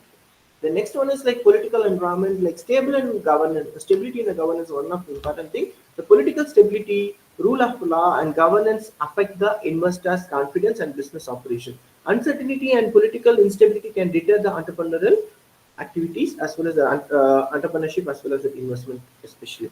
And policy initiatives and support government policies and initiatives that aimed to promoting entrepreneurship, innovation, and industrial development create and you know environment for startup and small business. That initiatives like Startup India, Make in India, Digital India aim to create conducive environment for support uh, for like startup through tax incentives, ease of doing business reforms, and supportive infrastructure. The policy means public infrastructure and services also having the impact with the entrepreneurial activities. So political decision influence the quality and accessibility of a public infrastructure, including utilities, healthcare, education, sanitation, so which are essential for business development. Like this particular socio cultural and economic and political factors are interplay, right? So these factors are interconnected and influence each other. For example, cultural attitude towards risk taking may impact economic decision and shaping the government policy related to the entrepreneurship. So this having their own, I mean, interconnectedness. When you're creating something, you need to be careful, like because these are all external factors directly impacting the entrepreneurial activity of a country. Entrepreneurs, growth of entrepreneurship before and after independence. The growth of entrepreneurship evolved significantly across like pre and post independence era, shaped by socio-political challenges, economic policies, cultural dynamics like this around. So pre-independence era is like before 1947. We have a traditional entrepreneurship. Like India historically had a rich tradition of entrepreneurs with like they are having their own trade and commerce in ancient times onwards. Like so, we have the more communities like mercantile communities like Marwaris, Gujaratis. They are like having so many businessmen people. They are a good business people. They're doing business in a proper way. So we are like traditional entrepreneurs, and local artisans play the key roles in the economic activities. And then colonial impacts. British colonial rule had a mixed impact in the an entrepreneurship. So then, like policies like permanent settlement and no, right system disturb the traditional economic space. Then Indian artisan faced like competition from a British manufacturing goods. Also, this colonial impact has happened. Then slowly, then emergence of modern industries. The 19th century witnessed that emergence of modern industries like the textile, jute, and steel, driven by the Indian entrepreneurs, like prominent entrepreneurs like uh, Sir Jamshid Tata, like Tata Group and GD Birla, the Birla Group laid the foundation for this large-scale industrialization in that particular period. Then slowly that nationalist movement and Swadeshi movement uh, entrepreneurship happened. Like Swadeshi movement during the early 20th century promote indigenous entrepreneurs, I mean industry and entrepreneurship. So leaders like uh, Mahatma Gandhi ji, and emphasize self-reliance and encouragement, encourage cotton industry and khadi productions and all. So these were the pre-independence era were. Then Post-independence era after 1947, that industry policy and planned economy. Post-independence, like India adopted mixed economy model with an emphasis with state-led planning and industrialization. That industry policy resolutions of 1948 and 1956 like laid groundwork for industry development and entrepreneurship. Then public sector dominance will be happened. The post-independence era witnessed a significant growth in the public sector with state-owned enterprises dominating key industries. So private entrepreneurship faced constraints due to licensing, regulation, and import not substitution policies. Then after 1991, that will be like after 1991 or after 1991 onwards, that LPG came, liberalization and economic reform happened in our country. So that landmark economic reform of 1991 liberalized India economy, uh, the license Raj and opening up sector to private investment, and then entrepreneurship flourished with the emergence of new industries such as IT, telecommunication, and service sector. Then slowly the technological and innovations have happened in our country. Then technology and innovation, information technology revolution in the 1990s transformed India into the global hub for technology and innovation driven entrepreneurship. Entrepreneurs like Sir Narayana Murthy, Infosys, then Azim Premji, Wipro, then they are like pioneered in IT industries, right? So then startup ecosystem growth. Then in recent decades, like India has witnessed a surge in startup fueled by the young demographic in our country. So we have a young demography in our country. So this fuel more to increasing the startups and increasing digital penetration and supporting government initiatives. Supports like we can say like startups of like in Bengaluru, Hyderabad, Pune have emerging centers for innovation and entrepreneurship. Then another factors, very key factors that influence the growth, like policy changes. The shift in industrial and economic policy impacted the landscape of entrepreneurship from a state control to liberalization. Then globalization, opening the market and integration with the global economy facilitate opportunity for entrepreneurs to access international market and uh, technology. Then technology adoption, then advancing technologies like especially in internet, mobile revolution, the democratic entrepreneurship and enabling descriptive business model and changing mindset, evolving cultural attitudes towards risk taking, innovation, and entrepreneurship contribute to the growth of a vibrant startup ecosystem. The-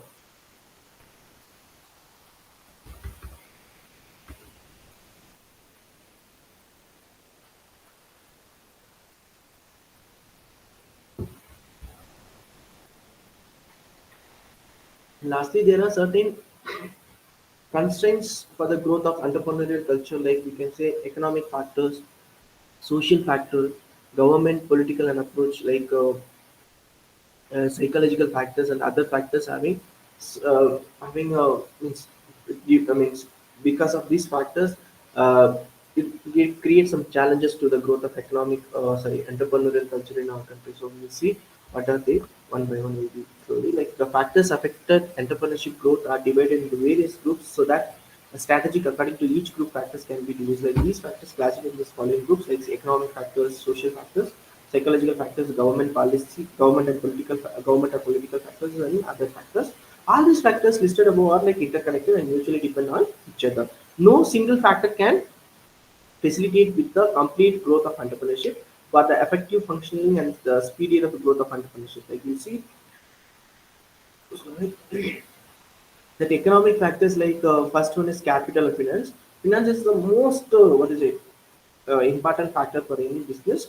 So if a person is facing a getting capital for starting a business, the biggest hindrance for him. So the capital is essential for starting and sustaining entrepreneurial activities. Availability of capital enables the entrepreneur to procure resources like land, machinery, labor, and all. Lack of capital is a common reason for a entrepreneurial failure.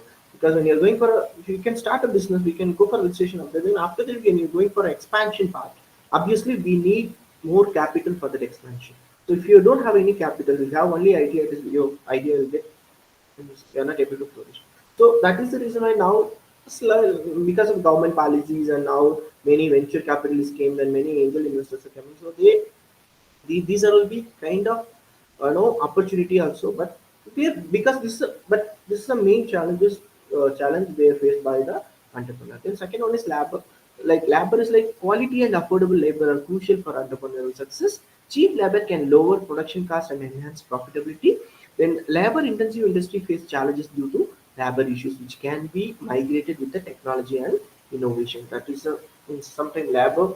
If you want to start a business in a village again, you are getting a potential labor. It is very difficult. I mean, I'm not saying like in a village we are not having the labors, but still we are having, but we are we are taking the people like from a city to the village is little difficult, but we need to spend more money for them to make to be more knowledgeable and all. But nowadays because of the government policy and all, like now we have like balanced economic things will be happen. So even now people from villages are more educated also, so we are getting more sufficient labors in our country. Though we are in our country, we are like labor intensive countries, we have sufficient labors. That's why many industries are like IT based companies are starting business in our country, even in the rural areas also. So this will help the, that's why we say like this entrepreneurial activities like balancing the economic growth of the country. So but still these are sometimes will be crucial. Some getting affordable and quality labors will be kind of difficulty for starting a business. Next one is raw material. Availability of quality raw material at a reasonable cost is very important for entrepreneurship. Shortage of raw material can disturb the production and that obviously increase the cost. So entrepreneurs can address raw material challenges through innovative and supply chain management. The next one is market. Market provides a avenue for entrepreneurs to sell their products or services. Market size, composition and their proximity impact the entrepreneurial decisions. So entrepreneurs need to generate demand and adapt to market dynamics for sustained growth. The next one is social factors. So entrepreneurial legitimacy, social norms and value influence the entrepreneurial behavior. Approval or rejection by the society can be impact on entrepreneurs' decision. Supportive social norms encourage the entrepreneurial initiatives. Then social mobility, openness and flexibility in a social system facilitate entrepreneurial growth. Movement of educated individuals and exposure to new ideas drive the entrepreneurship. The next one is social marginality. Social group social group perceptions of role and expectation can drive or deter the entrepreneurial activity. Then managerialist group can may uh, turn to entrepreneurs to for identifying and status.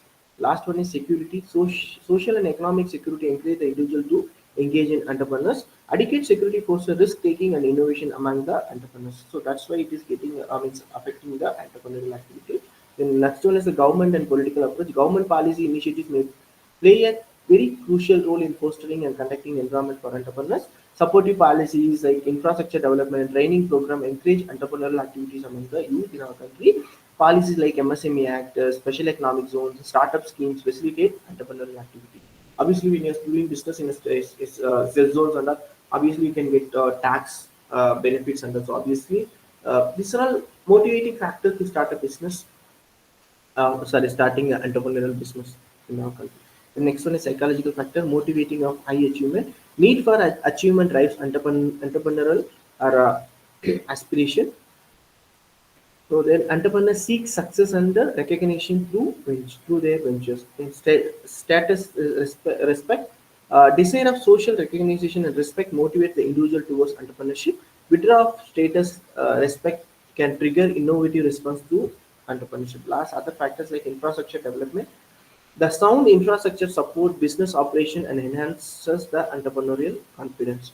Then access to warehouse, transportation, and utility is essential for enterprises too. And next one is environmental scanning. Understanding the business environment help entrepreneurs identify opportunities and threats.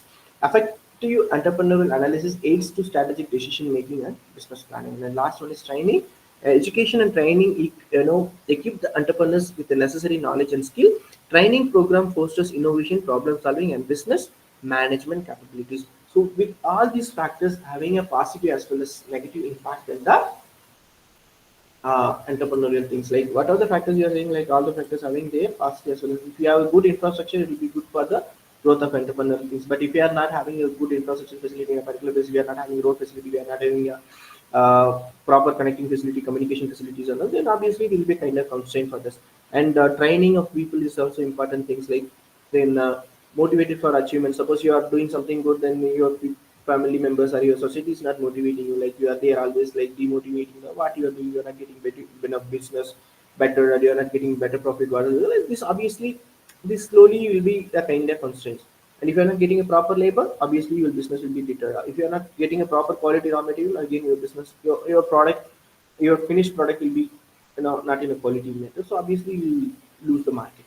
So these are the constraints for the growth of economic, growth of entrepreneurial culture in our country as well as the whole. So with this, I'll stop here. So if you have any doubt, we can discuss now.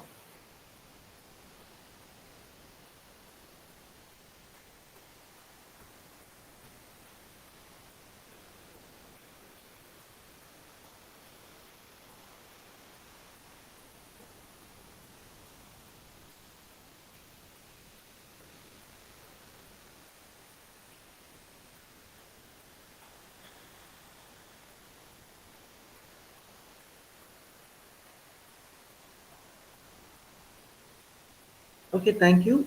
Thank you all. Thank you.